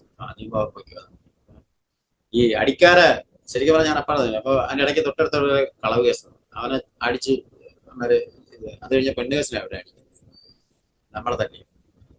അപ്പൊ അവിടെ ഇരുന്നുകൊണ്ട് ഞാൻ ഈ ഈസ്റ്റർ ഒക്കെ വരുന്ന സമയത്ത് നല്ല സദ്യയൊക്കെ ഉണ്ടാവും. ഞാൻ അവിടെ ഒരു 6 മാസക്കാലം സംശയം. അപ്പൊ എല്ലാവരുമായിട്ട് പരിചയമൊക്കെ ആയി, നമ്മളെ നല്ല ഇതായിട്ട് ഫ്രണ്ട്ലി ഒക്കെ ആയി. പിന്നെ നമ്മളെ തേടി വരാനായിട്ട് ആളുന്നുണ്ട്. നമ്മളെ വീട്ടിൽ നിന്ന് വരാനൊന്നും വരുന്നുണ്ട്. എന്റെ ചേട്ടൻ പുള്ളിയും അമ്മയൊക്കെ അപ്പനുണ്ട്. പെങ്ങൾ മരിച്ചു വരും, എന്നൊരു കുഴപ്പമില്ല. പെങ്ങൾ എങ്ങനെയാണ് നമ്മളെ ജാമ്യം എടുക്കുന്നത് പ്രതീക്ഷിക്കുന്നത്. പക്ഷെ ചേട്ടന്മാരും അനിയന്മാരും നമ്മളെ തള്ളിക്കളഞ്ഞപ്പോഴത്തേക്ക് പിന്നെ ആകെ ഇതായി. പിന്നെ എന്റെ കല്യാണം കഴിഞ്ഞത് 2005-ലാണ്. അവർക്കും സാമ്പത്തികമൊന്നുമില്ല എന്നെ എടുക്കാൻ. അത് പറയുന്നതിന് മുമ്പേ ഞാൻ ചെറിയ കയറി പറഞ്ഞെന്നുള്ളൂ. കുടുംബത്തിനെ പറ്റി ആ ഭാഗത്തേക്ക് വരുന്നത്. അപ്പൊ കുടുംബക്കാര് വൈഫിന്റെ കുടുംബം ആണെങ്കിലേ ഉള്ളൂ ഒരു സാമ്പത്തികം സെന്റിൽ അടിപൊളിയായിട്ട്. അതായത് സത്യം പറഞ്ഞാൽ ടെൻഷനും ഉണ്ട്. ടെൻഷൻ കാണിച്ചിട്ട് എന്നാ കാര്യം എന്ന് ഞാൻ ചാടിയ ചെയ്യുമ്പോൾ അവിടെയും ക്രിസ്തീയ പാട്ടാണ് കേൾക്കുന്നത്. ഈ ഈസ്റ്ററിന്റെ ദിവസം വരുമ്പോഴത്തേക്ക് നല്ല പാട്ട് ഇവിടെ ടവറിൽ പോകും. ഫുൾ ടൈം പാട്ട്. രാവിലെ 8 മണി 8-9 മണി കഴിഞ്ഞ് ചപ്പാത്തിയെ കൊടുത്തു കഴിഞ്ഞാൽ വൈകുന്നേരം ചായ കൂടി കഴിഞ്ഞ് ഫയലിങ്ങിന്റെ ഒരു അരമണിക്കൂർ മുമ്പ് പാട്ട്. അപ്പാണ് ഞാൻ അവിടെ നിന്നുള്ള ഇസ്രായേൽ നാഥനുള്ള പാട്ടൊക്കെ ഞാൻ ശരിക്കും പറഞ്ഞ ക്രിസ്തീയ പാട്ട് ആസ്വദിച്ച് കേൾക്കുന്നത്. അത് കഴിഞ്ഞ് നേരെ വീണ്ടും 6 മാസം കഴിഞ്ഞ് എനിക്ക് ജാമ്യം എടുത്തു. അത് ജാമ്യം എടുത്ത് പറഞ്ഞാൽ എൻ്റെ വൈഫ് തന്നെ ഒരു കുറച്ച് പൈസയൊക്കെ ഉണ്ടാക്കി പട്ടയം കൊണ്ട് വെച്ചാൽ എനിക്ക് ജാമ്യം എടുക്കും. അതിനടുത്ത് രസീറ്റ് പറ്റുന്നത് ജാമ്യക്കാര് ഉണ്ടെങ്കിലും ജാമ്യക്കാരന്റെ പട്ടയം വേണമെന്ന് അന്ന് ഫാസ്റ്റ് ട്രാക്ക് കോടതി എഴുതി വെച്ചേക്കണം. എങ്ങനെ ജാമ്യം കൊടുക്കണം? ബോണ്ട് കെട്ടി ജാമ്യം കൊടുത്തു. 10 ലക്ഷം രൂപയുടെ ബോണ്ട് കെട്ടി ജാമ്യം എടുത്തു. പുറത്തേക്ക് വരികയും പുറത്തേക്ക് വന്നു. ഞാൻ വീണ്ടും വീട്ടിൽ വന്നു. എന്റെ വീട്ടിൽ ഞാൻ പോയില്ല. ഞാൻ വൈഫ് ഹൗസിലേക്ക് വന്നു. വൈഫ് ഹൗസിലേക്ക് വരുമ്പോഴത്തേക്ക് ശരിക്കും പറഞ്ഞാൽ 4 ദിവസം 5 ദിവസം ഞാൻ ഇവിടെ നിന്നു. അത് കഴിഞ്ഞ് പണി തരുന്നു. അപ്പം ഞാൻ ഇനി ബിസിനസ് ചെയ്യുന്നില്ല എന്നുള്ള തീരുമാനത്തിൽ ഒരുവിധം അടിച്ചു പിടിച്ചു. എന്നിട്ട് ഞാൻ പണ്ട് കുഴിച്ചിട്ട സാധനം ഞാൻ നോക്കാൻ പോയി. വീട്ടുകാർക്ക് അത് ഒട്ടും ഇഷ്ടപ്പെടില്ല. ഒരു 80 കിലോ സാധനം തന്നവിടെ. ഞാൻ കുഴിച്ചിട്ടിരുന്ന സ്ഥലത്ത് പോയി എടുക്കാൻ നോക്കിയപ്പോഴത്തേക്ക് അതവിടെ ഇല്ല. അത് വേറെ ആരോ. അങ്ങനെ അതും അത് കഴിഞ്ഞ് നേരെ വീണ്ടും ബത്തേരി പോന്നു. ബത്തേരി ചെന്ന് 2 ദിവസം പണി, 2 ആഴ്ചത്തെ പണി. അപ്പം ഇതേ കണക്ക് നമ്മളെ ഈ ഇടുക്കി ഡിസ്ട്രിക്റ്റിന്റെ പ്രത്യേകത തമിഴും മലയാളം ചേർന്നുള്ള ഒരു സ്ഥലമാണ്. അപ്പൊ ഈ ആടി നമ്മുടെ നാട്ടില് കർക്കിടകം ഒക്കെ എന്ന് പറഞ്ഞാൽ ഭയങ്കര അന്നാണ് പോത്ത് കൊടുക്കുന്നത്. ഹിന്ദുക്കളെ വീട്ടിൽ അന്നാണ് പോത്ത് കയറുന്നത്. പിന്നെ കടയിലാണ് പോയി ബാങ്ക് കേൾക്കുന്നത് അന്നത്തെ കാലം. അപ്പൊ എൻ്റെ അടുത്തുള്ള ചേട്ടാ ആടിയാണ്, ചേട്ടൻ നേരത്തെ വന്നത്. ആയിക്കോട്ടെ, ഞാൻ 2 ആഴ്ച പണതിന്റെ പൈസ കിട്ടി ഞാൻ നേരെ കടന്നു വരുമ്പോഴത്തേക്ക് മീൻ കുറച്ചൊക്കെ വാങ്ങിക്കൊണ്ട് വന്ന് വീട്ടിൽ വെച്ച് ഉണ്ടാക്കാനുള്ള പ്ലാനിലിരിക്കുമ്പോഴാണ് ഫോറസ്റ്റുകാർ വണ്ടി വീട് വന്ന് മൊത്തം വളഞ്ഞ് പിടിക്കും. വീട് വന്ന് വളഞ്ഞിട്ടായിരുന്നു പിടിച്ചത്. ആദ്യത്തെ പ്രാവശ്യം വന്ന് ഞാൻ ഓടി. 2ാമത്തെ പ്രാവശ്യം വന്നിട്ട് അവര് ശരിക്കും പറഞ്ഞാൽ വളഞ്ഞിട്ട് പിടിച്ച് നേരെ കൊണ്ടുപോയി വിടുകയാണ്. അതില് ആകെ കൂടി എനിക്കൊരു 3 കേസ് എൻ്റെ ഇതിലുള്ളത്. അതിൽ 2 ജാമ്യമുള്ളത്, 1 ജാമ്യമില്ലാതെ. അതിലൊരു ജാമ്യം എന്ന് പറയുമ്പോഴത്തേക്ക് ഒരു ജാമ്യം പുതുക്കാൻ മതി, വേറെ കുഴപ്പമൊന്നുമില്ല. പുതിയ ജാമ്യം നോക്കണ്ട. ആ കരടച്ച രസീറ്റ് ആള് വരണമെന്നില്ല, ഒന്ന് പുതുക്കാൻ. അതിന്റെ കൂടെ അവരൊരു 3-4 കേസുകൾ എനിക്ക് എക്സ്ട്രാ തന്നിട്ട് എല്ലാ കേസും വാറണ്ടാക്കി. മൊത്തം കേസും വാറണ്ടാക്കി. ഈ വാറണ്ട് ആകാൻ കാരണം എന്ന് പറഞ്ഞാൽ ഞാൻ ഈ ജയിലിൽ നിന്ന് കണ്ണൂർ സെൻട്രൽ ജയിലിൽ നിന്ന് ഇറങ്ങി നിന്നിട്ടും ഞാൻ പഴയതുപോലെ തന്നെ ചന്ദ്രത്തിനെ തേടി പോകും. ഞാൻ ഇനിയും പഠിച്ചില്ലേ എന്നുള്ളൊരു ചിന്തയാണ് ദൈവത്തിന്റെ. ദൈവം അവന്റെ കളിമണ്ണ് പോലെ കളിമണ്ണ് കുഴച്ചുണ്ടാക്കുകയാണ് പുതു പാത്രമാക്കി എടുക്കുന്നത്. അതുപോലെ തന്നെയാണ് എന്നെ ദൈവീണ സബ്ജയിലേക്ക് കൊണ്ടിടുകയാണ്. അപ്പൊ ഞാൻ വീണ്ടും അഹങ്കരിച്ചു. ഞാൻ ഇന്നലെ നാളെ ഇറങ്ങും എന്നുള്ള ചിന്ത. ഞാൻ മറയൂരല്ലേ, മറയൂരാകുമ്പോഴത്തെ പെട്ടെന്ന് ഇറക്കാനാണ്. അങ്ങനെ മറയൂര് എത്തി ദൈവളം സബ്ജയിലേക്ക് കിടക്കുന്ന സമയത്ത് ദിവസങ്ങൾ ഇങ്ങനെ കടന്നു പോകണം. അതിനകത്ത് ഞാൻ ഗുണ്ടായിസം തുടങ്ങി. അഡ്മിഷൻ അടി തുടങ്ങിയ പല കേസ്. അപ്പം മറയൂരുകാർക്ക് എല്ലാവർക്കും കൂടെ ഭയങ്കര പ്രശ്നമായിരുന്നു. അതൊക്കെ എല്ലാം ഒതുക്കി തീർന്നതിന് ശേഷം 1 മാസമായി 2 മാസമായി അപ്പൊ ജാമ്യം എല്ലാം വെറുത്തു തുടങ്ങി. ഇപ്പൊ ജാമ്യം ഉണ്ടാവില്ല. ഞാൻ ഇത്രയും നാൾ കിടന്നിട്ടില്ല. അത് ചന്ദന കേസിന് ഞാൻ കൂടി എന്താണ് 1 മാസം ഒരു റിമാൻഡ് അല്ലെങ്കിൽ 2 റിമാൻഡ് മുകളിലോട്ട് പോയി. 2 മാസക്കണക്കായി നിന്നപ്പോഴത്തേക്കും ജാമ്യം. അപ്പൊ 1 പ്രാവശ്യം വീട്ടിൽ വന്നിട്ട് വീട്ടുകാർ മയമെന്ന് പറയുമ്പോൾ അവർ ജാമ്യക്കാർ റെഡി ആയിട്ടുണ്ട്. ഞാൻ ചിലപ്പോൾ ഇന്നോ നാളെ കിട്ടും, ആയിക്കോട്ടെ. ജാമ്യം കിട്ടിയതുമില്ല, അവരൊക്കെ പോയി ചെയ്തു. അപ്പോൾ ഞാൻ ഈ ജയിലിൽ കിടന്ന് പിടി ശരിക്കും പിടി. അപ്പൊ നമ്മള് ശരിക്കും പറഞ്ഞ റീസൺ ബോസൽ മിഷൻ മുഖാന്തരം അവിടെ എല്ലാവരും സുവിശേഷം പറയും. സുവിശേഷം പറയുന്ന സമയത്ത് ആവശ്യമുള്ളവരെ ഇറങ്ങിയൊന്ന് കേൾക്കും, ഇല്ലാത്തൊരു കേൾക്കത്തില്ല. ഞാനും പിന്നെ ഒരു ചെറിയ ഫസ്റ്റ്. ഇതിനു മുമ്പ് എൻ്റെ നാട്ടില് ഞാൻ ആറ്റിങ്ങല് ജീവിക്കുമ്പോ നമ്മളെ 2 കൂട്ടുകാരാണ്. നല്ല അവർ രണ്ടും നല്ല CSI നല്ല രീതിയിൽ ആഴ്ചയിൽ എല്ലാ ദിവസവും പള്ളിയിൽ പോകുന്നു. മദ്യപാനിയാണ്. അവന്റെ അപ്പൻ മിലിറ്ററിയാണ്. അപ്പം അവന്റെ അപ്പന്റെ കുപ്പി പഠിച്ചാണ് നമ്മൾ അടിക്കുന്നത്. അപ്പൊ ഞായറാഴ്ച ദിവസം രാവിലെ പോകണം. അപ്പൊ ഞാൻ രാവിലെ പൂസ് 7 മണിയാകുമ്പോൾ നമ്മൾ പൂസായിരുന്നു. നമ്മൾ 3-4 അപ്പൊ ഇവര് 8 മണിയാകുമ്പോ 8-8:30 ആകുമ്പോ നല്ല കുളിച്ചൊരുങ്ങി ഞായറാഴ്ച ദിവസം കടന്നു പോവാണ്. കടന്നു പോകുമ്പോഴത്തേടെ ഇങ്ങ് വാടക ഇല്ലല്ലേ, ഞാൻ പള്ളിയിൽ പോകണം. ഇല്ല, വാ പോരുന്നു. ഒരു ചെറുതടിച്ചിട്ട് പോകുന്നു. അപ്പൊ ഗുമ്മുണ്ടാവുന്നു. ഇല്ലടാ, ഞാൻ പള്ളിയിൽ പോകണം. ഇല്ല, നീ ഒരെണ്ണം അടിക്കുന്നു. അങ്ങനെ ഒഴിച്ചു കൊടുക്കും. അനിയനും ചേട്ടനാണ്. അനിയനും ചേട്ടനും ഓരോ പെക്ക് കൊടുത്തത്. പള്ളിയിൽ പോകുന്നവര് ബൈബിള് തിരിച്ചു കൊണ്ടുവച്ചിട്ട് നേരെ വീണ്ടും കമ്പനി. ഞാൻ ആലോചിച്ച് പറയാൻ കാരണം, അന്ന് നമ്മളെ മനസ്സിൽ ഒരുപാട് കാര്യങ്ങളൊന്നും ഞാൻ ശരിക്കും പറഞ്ഞ ഇവരുടെ ഈ തെരുവുകോണിലും ഞാൻ അന്ന് ക്രിസ്തുവിന്റെ ഇതിനെ കൊണ്ട് ഞാൻ എതിർത്ത് നിന്നാണ്. ഞാൻ എന്തും ആ സമയത്ത് എതിർക്കുന്ന ഒരു മനുഷ്യനാണ്. ഇവര് എന്നാ എന്നൊക്കെ പറഞ്ഞിട്ട് നമ്മള് കളിയാക്കിയിട്ടുണ്ട്, എതിർത്തിട്ടുണ്ട്. ബത്തേരി തന്നെ ഞാനിങ്ങനെ എതിർത്ത് സംസാരിച്ചിട്ടുണ്ട്. ഒരു കൺവെൻഷൻ കൂട്ട സ്ഥലത്ത് ഞാനിത് പോയി നിന്നിട്ടുണ്ട്. ഇതിന്റെ അടുത്ത് ചോദിക്കുകയും ചെയ്തു. ഞാൻ ആവശ്യമില്ലാത്ത വീഡിയോ. അങ്ങനെ ദൈവണ സബ്ജക്റ്റിൽ കിടക്കുന്ന സമയത്ത് 4 മാസമായി, 5 മാസം, 6 മാസമായി എനിക്ക് ജാമ്യമില്ല. അങ്ങനെ ഇരുന്ന സമയത്ത് വേറെ, അതായത് RC പള്ളി എന്ന് സിസ്റ്റർമാർ വന്ന് പ്രസംഗിക്കും. കോട്ടയം തിരുവതയുടെ ആൾക്കാരൊക്കെ വന്ന് പ്രസംഗിക്കും. അത് ഇവര് വരുന്നത് ഒന്നീ ക്രിസ്മസിന് അല്ല ഈസ്റ്ററിനാണ് വന്നത്. അപ്പൊ ലഡു അതും ഇതൊക്കെ ഉണ്ടാകും. ഇത് വാങ്ങി തിന്നാൻ മാത്രമാണ്. പിന്നെ ഷെല്ല് തുറന്നു കഴിഞ്ഞാൽ ശരിക്കും പറഞ്ഞാൽ പുറത്തേക്ക് ഇറങ്ങുന്നത് ഇച്ചിരി, അതായത് ഇത്തിരി സദ്യയിൽ നല്ല തണുപ്പാണ്. അപ്പൊ എല്ലാ ജയിലും പോലെയല്ല. അവിടെ ഈ ഗ്ലാസ് ഡോറൊക്കെ ഉണ്ടാവും.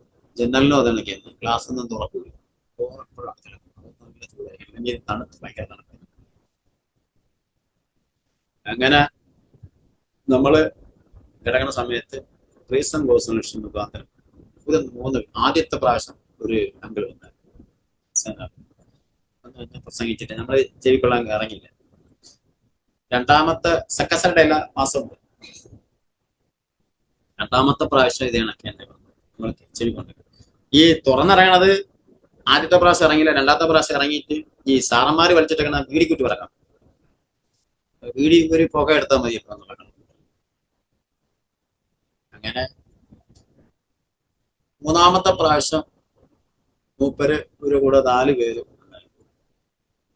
അപ്പൊ അതില് അനുഭവ സാക്ഷ്യങ്ങൾ ഓരോരുത്തർ പറഞ്ഞു കേട്ട് വിശ്വസിച്ചു. അതില് ഒരാള് പറയാണ്, ഒരു സഹോദരൻ അതിന് പറഞ്ഞു, ഇതിന്റെ പാവം എത്ര കടുചുമപ്പാണെങ്കിലും ഹിമം പോലെ വെളുപ്പിക്കാൻ കഴിവുള്ള ഒരു ദൈവം.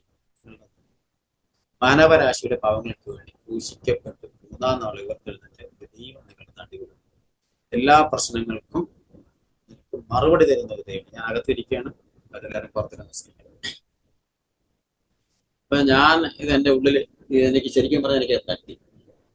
തൊട്ടടുത്ത് തന്നെ വീണ്ടും അവര് പറയാണ്, പെറ്റതള്ള തന്റെ കുഞ്ഞിനെ വലിച്ചെറിഞ്ഞാലും ഞാൻ നിന്നെ ഒരു കാലത്തും വലിച്ചെറിയില്ല എന്ന് പറയുന്നവര്. അപ്പൊ ഞാൻ ആലോചിച്ചപ്പോഴത്തേക്ക് ശരിക്കും പറഞ്ഞാൽ അതെനിക്ക് കൊണ്ട ഒരു വചനമാണ്. അപ്പനും അമ്മയും ഉണ്ടായിരുന്ന അപ്പന്റെ കാര്യം എനിക്ക്, പക്ഷെ അമ്മയുടെ പേരുള്ള സ്വത്തുക്കളും അമ്മയുടെ കൂടെ എനിക്ക് 2 ചേട്ടന്മാർ, 3-4 ചേട്ടന്മാരുണ്ട്. അവരൊക്കെ വിചാരിച്ചാൽ എന്താ ജാമ്യം ഇറങ്ങാൻ ഞാൻ വഴിതെറ്റിപ്പോയതാണ്. ശരിയാണ്. ബൈബിളിൽ വായിക്കുമ്പോൾ ഒരു വഴിതെറ്റിപ്പോയ ഒരു മകന്റെ കഥ പോലെയാണ്. പെറ്റത്തള്ള തന്നെ കുഞ്ഞിനെ വെച്ചാൽ ഞാൻ നിന്നെ ഒരു കാലത്തും വലിച്ചെറിയില്ല. ആ ദിവസം എനിക്ക് ഉറങ്ങാൻ കഴിയും. എന്റെ പാവം എത്ര കടുചുമപ്പാണെങ്കിലും ഹിമമ്പല വെളുപ്പിക്കാൻ കഴിവുള്ള ഒരു ദൈവം നിന്റെ നടുവിലുണ്ട്. പാപികളെ സ്നേഹിക്കുന്ന ഒരു ദൈവം നിന്റെ നടുവിലുണ്ട്. ഇങ്ങനെ പ്രസംഗിച്ച് ഞാനന്ന് ശരിക്കും പറഞ്ഞാൽ ഞാൻ മുറ്റത്തിറങ്ങിയത് ഞാൻ അകത്തിരുന്ന് കേട്ടപ്പോൾ ശരിക്കും പറഞ്ഞാൽ പിറ്റേ ദിവസം കുടുംബം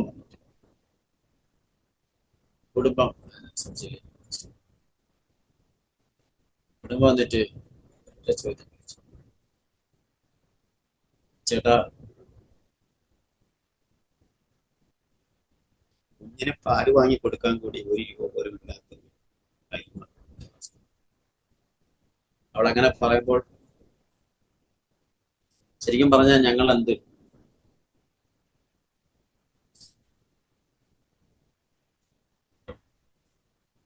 ഒരു ജോലിയോ ഒരു കൂലിയോ ഇല്ലാതിരിക്കുന്ന ഒരാളെ സ്ഥിതി. അതിൽ ശരിക്കും പറഞ്ഞ അന്നത്തെ ദിവസം ഞാൻ തകർന്നു പോയി. ശരിക്കും ഞാൻ തകർന്നു ഒരു ദിവസം. ശരി, ദൈവം വഴിയൊരുക്കുന്നു, അത്ര മാത്രമേ പറഞ്ഞു. എന്തായാലും വഴി ഉണ്ടാക്കാം എന്ന് ഞാൻ പറഞ്ഞു. ഞാൻ വിശ്വാസത്തിലേക്ക് വന്നിട്ടില്ല. ഞാൻ ദൈവാരെന്ന് അറിഞ്ഞില്ല. തലേ ദിവസം ഇത്ര വചനം കേട്ടിട്ടുള്ളൂ. നിന്റെ പാവം എത്ര കടുതു നോപ്പാണെങ്കിൽ ഹിമം പോലെ ഒളിപ്പിക്കാൻ കഴിവുള്ള ഒരു ദൈവം നിന്റെ നടുവിലുണ്ട്. ഹല്ലേലൂയ. അതേ കണക്ക് തന്നെ പെറ്റ തള്ള തന്റെ കുഞ്ഞിനെ വലിച്ചെറിഞ്ഞാൽ ഞാൻ നിന്നെ ഒരു കാലത്തും വലിച്ചെറിയില്ല എന്ന് പറഞ്ഞൊരു ദൈവം നിന്റെ നടുവിലുണ്ട്. പാപികൾക്ക് വേണ്ടി മരിച്ചു ഉയർത്തെഴുന്നേറ്റൊരു ദൈവം നിന്റെ നടുവിലുണ്ട്. ഇത്ര മാത്രം ഞാൻ കേട്ടു.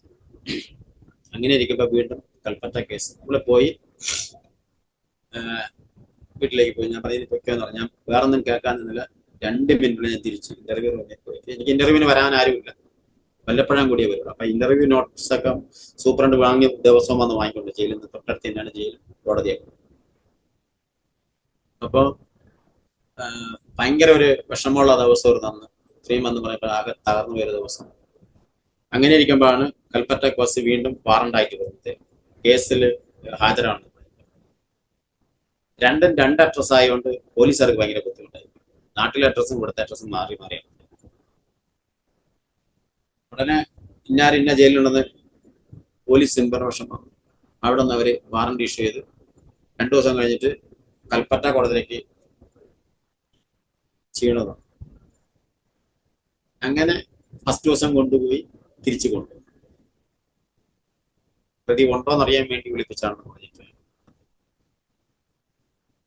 പിറ്റേ മാസം വീണ്ടും ഇതേ പ്രീസൺ കോഴ്സിൽ നിന്ന് ആള് വന്നു. ഞാൻ പറയും ഫ്രണ്ടിൽ പോയി, എനിക്ക് പറഞ്ഞ ഫ്രണ്ടിൽ പോയി. ഫ്രണ്ടിൽ പോയിരുന്ന ഇത് പുതിയ മനുഷ്യനാണോ വെച്ചാൽ ഞാൻ വന്നിട്ട് 4-5 മാസം കൂടുതൽ കഴിഞ്ഞു. ഞാനിവിടെ ഞാൻ ഇറങ്ങാറില്ല. ഞാൻ ഇത് കേട്ട് വലിയ പുണ്യൊന്നുമില്ല എന്ന് ഞാൻ വിശ്വസിച്ചില്ല. പക്ഷെ കഴിഞ്ഞ പ്രാവശ്യം നിന്നോട് വന്ന് പറഞ്ഞ വചനം ഒരു പുതിയ നിയമം ബുക്ക് വേണം.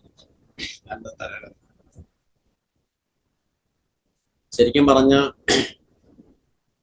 എനിക്ക് ആ നിമിഷം ഓർമ്മ വന്ന 2 കാര്യമാണ്. 2 പേര് ചർച്ചിൽ പോയി മദ്യം ഒഴിച്ചു കൊടുത്തു, അവരെ ആരാധന കൊടുത്തു. യേശു നല്ലവൻ, യേശു നല്ല ബോഡികളും നല്ല താടികളും പാടിയവൻ.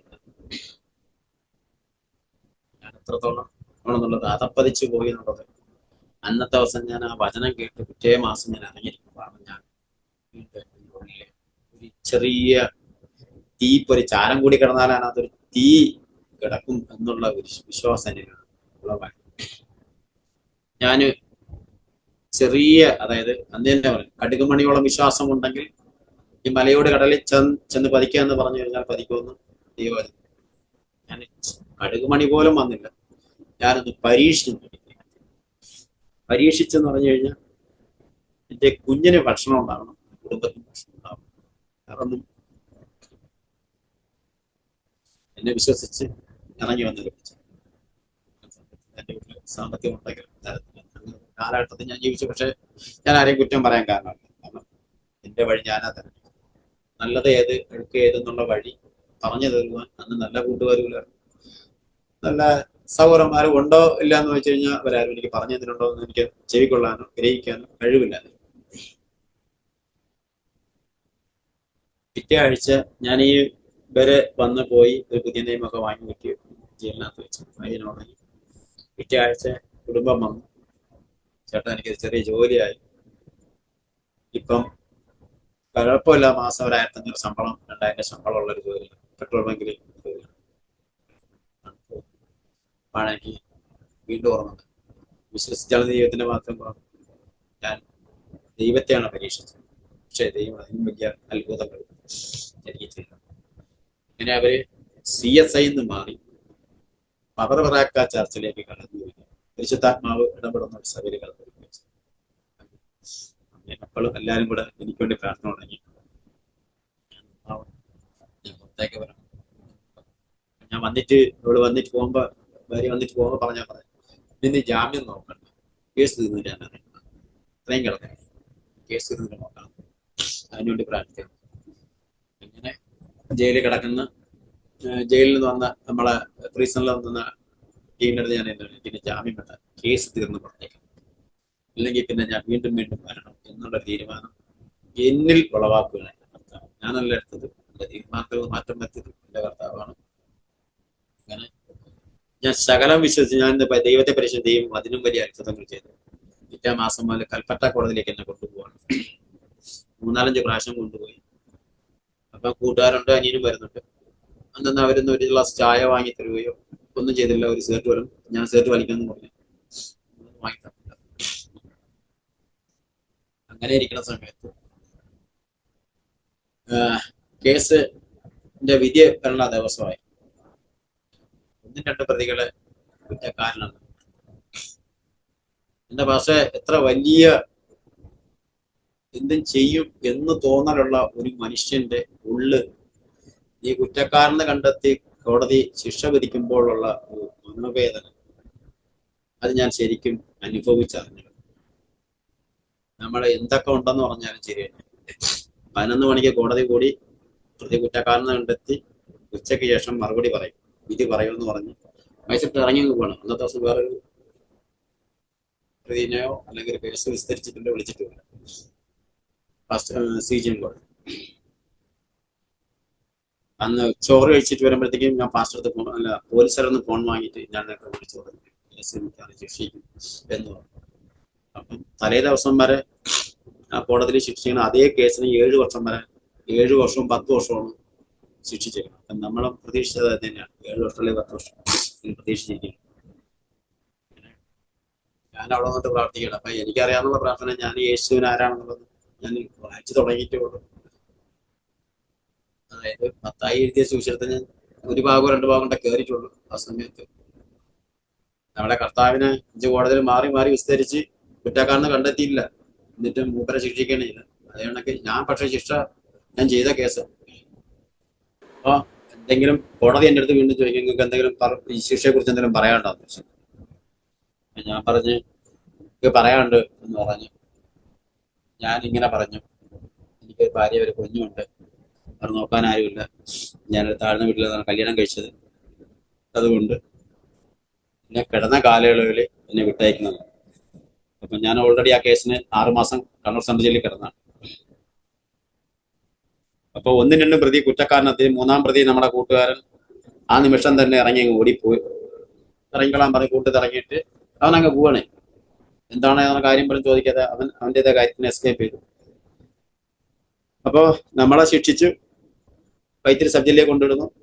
ചെന്ന് നോക്കണം, കറക്റ്റ് എന്നെ 6 മാസത്തേക്ക് ശിക്ഷിച്ചു, എൻ്റെ അനിയനെ 1 വർഷം ശിക്ഷിച്ചു. തലേ ദിവസം വരെ 10 വർഷം വരെ കൊടുത്ത കേസായിരുന്നു. അതേ കണക്കിന് 7 വർഷം കൊടുത്ത അതേ കോടതി. ജയിലിൽ ചെന്നപ്പോഴത്തേക്ക് അവിടുത്തെ പോലീസുകാർ എന്നെ ഇട്ടിപ്പോയി, ജയിൽ ഭടന്മാര്. നിങ്ങൾക്ക് ഭയങ്കര ഭാഗ്യമാണെന്ന്, നിങ്ങളുടെ ദൈവം കൂടെ ഉള്ളത് ആയിക്കോട്ടെ. അങ്ങനെ കിടന്ന കാലങ്ങളിൽ ഞാൻ ഇറങ്ങി ഒരു കണ്ണൂർ സെന്ററിൽ പോയി ഒപ്പിട്ടതിന് ശേഷം എനിക്ക് വീണ്ടും വൈത്തിരി സെന്ററിലേക്ക് കടന്നു. ഈ വൈത്തിരി കണ്ണൂർ എന്ന് പറയുമ്പോഴത്തേക്ക് എപ്പോഴും അടിയുണ്ടാകുന്ന സ്ഥലമായതുകൊണ്ട് പോലീസുകാർ കുറവായിരിക്കും. 2 ആഴ്ച കഴിഞ്ഞാൽ എനിക്ക് കേസും അതേ കണക്ക് തന്നെയാണ്. എന്നെ അവിടെ നിന്ന് നേരെ ചെന്ന് എന്നെ വിളിച്ച് ഞാൻ ചെന്ന് ഒപ്പിട്ട് നേരെ ഇറങ്ങി പോന്ന് നേരെ വീണ്ടും വൈത്തിരി സെബിലേക്ക് കൊണ്ടുപോകുമ്പോഴത്തേ അതേ പോലീസുകാർ തന്നെ നീ വന്നോളാന്ന് വെച്ചാൽ അതേ പറഞ്ഞു. എന്നാൽ പിന്നെ അതേ പഴയ നമ്പർ തന്നെയാണ്, പഴയ RP നമ്പറിൽ തന്നെയാണ് എന്നെ വീണ്ടും CP കിടന്ന നമ്പർ മാറ്റി RC നമ്പറിലേക്ക്, RP നമ്പറിലേക്ക്. അങ്ങനെ ഇരുന്ന് ഞാൻ വീണ്ടും വന്ന് പ്രാർത്ഥന തുടങ്ങാം. എന്നിലുള്ള മാറ്റങ്ങള് ഞാൻ എന്നെ തന്നെ ശ്രദ്ധിക്കാൻ തുടങ്ങി. ജയിലുള്ള സാറന്മാര് നമ്മളെ ഒരുപാട് ഗൗനിക്കാൻ തുടങ്ങി. അപ്പോഴത്തേക്ക് എന്നിലുള്ള മാറ്റം ശരിക്കും പറഞ്ഞാൽ അവിടുത്തെ സണ്ണി സാറാ കണ്ടെത്തി. എടാ ബാബുയെ, പാട്ടും ബഹളമൊന്നും ഇല്ലേ, പ്രാർത്ഥന ഇല്ലേ എന്നാണ് എൻ്റെ ചോദ്യം. കാരണം വൈകുന്നേരം ആയിക്കഴിഞ്ഞാൽ ഞങ്ങൾ പ്രാർത്ഥിക്കും. പുതിയ നിയമം ബൈബിൾ വായിക്കുന്നു, രാവിലെ വൈകിട്ടും വായിക്കുന്നു, 5-6 പ്രാവശ്യം അതിനകത്ത് കിടന്ന് വായിച്ചു. അപ്പോഴത്തേക്ക് പ്രാർത്ഥനയൊന്നും ഇല്ലേ എന്ന് ചോദിക്കും. നമ്മള് സാറേ നിങ്ങള് പാടാന്ന് പറയും. അവര് ഗേറ്റിന് വെളിയിൽ പോയി നമ്മള് 1/2 മണിക്കൂർ ഫാസ്റ്റ് അവിടെ നിന്ന് സുന്ദരമായിട്ട്, അതിന്റെ കൂട്ടത്തിൽ വേറൊരു പയ്യനുണ്ടല്ലോ നല്ല പാട്ട് പാടും. നമ്മള് കൈയടിക്കാൻ പറ്റത്തില്ല, കൈയടിച്ചാൽ പ്രശ്നമാകും. തൊട്ടു മുകളിൽ മജിസ്ട്രേറ്റ് താമസിക്കുന്ന മജിസ്ട്രേറ്റിന്റെ കോട്ടേഷൻ ഉണ്ട്. നമ്മള് ആത്മീയമായിട്ട് അതിനകത്ത് പാടുകയൊക്കെ ചെയ്യും. പാടി ദൈവത്തെ ശരിക്കും പറഞ്ഞ ആ കാലഘട്ടങ്ങളിൽ ദൈവത്തെ കൂടുതൽ ആരാധിക്കാൻ ജയിലിൽ കിടന്നാൽ നമുക്ക് ഭാഗ്യം കിട്ടും. അവരും ശീലോസം പാടിയെന്നൊക്കെ നമുക്കും പാടാൻ ഒരു അവസരം ദൈവം ഉപയോഗിക്കും. അങ്ങനെ ഇരുന്ന് എൻ്റെ ഓരോ കേസുകൾ വിളി തുടങ്ങി. ഓരോ കേസുകളും ശരിക്കും പറഞ്ഞാൽ ഞാൻ ദൈവം ആരെന്ന് ശരിക്കും രുചിച്ചു പറഞ്ഞാൽ മാനസാന്തരപ്പെട്ട് യേശു ആരെന്നുള്ളത് അറിയാൻ ജയിലിൽ തന്നെ ഞാൻ അറിഞ്ഞു. അങ്ങനെ എൻ്റെ കേസുകൾ ഓരോന്ന് വിടുതൽ തുടങ്ങി. 22 മാസക്കാലം ഞാൻ ദൈവം സജ്ജയിൽ. അങ്ങനെ അവിടെ നിന്ന് അതിന്റെ ഇടയ്ക്ക് ഒരു പുതിയ സാറ് ദൈവം സബ്ജയിലേക്ക് മാറി വരികയാണ്, ഒരു ഗാർഡ്. അപ്പൊ എൻ്റെ അത്ര സീനിയർ അല്ല, ഞാനാണ് അവിടുത്തെ ഏറ്റവും വലിയ സീനിയർ. ആ ജയിലിലെ ഏറ്റവും വലിയ സീനിയർ ഞാൻ. 22 മാസക്കാലം അവിടെ ആരും കിടന്നു.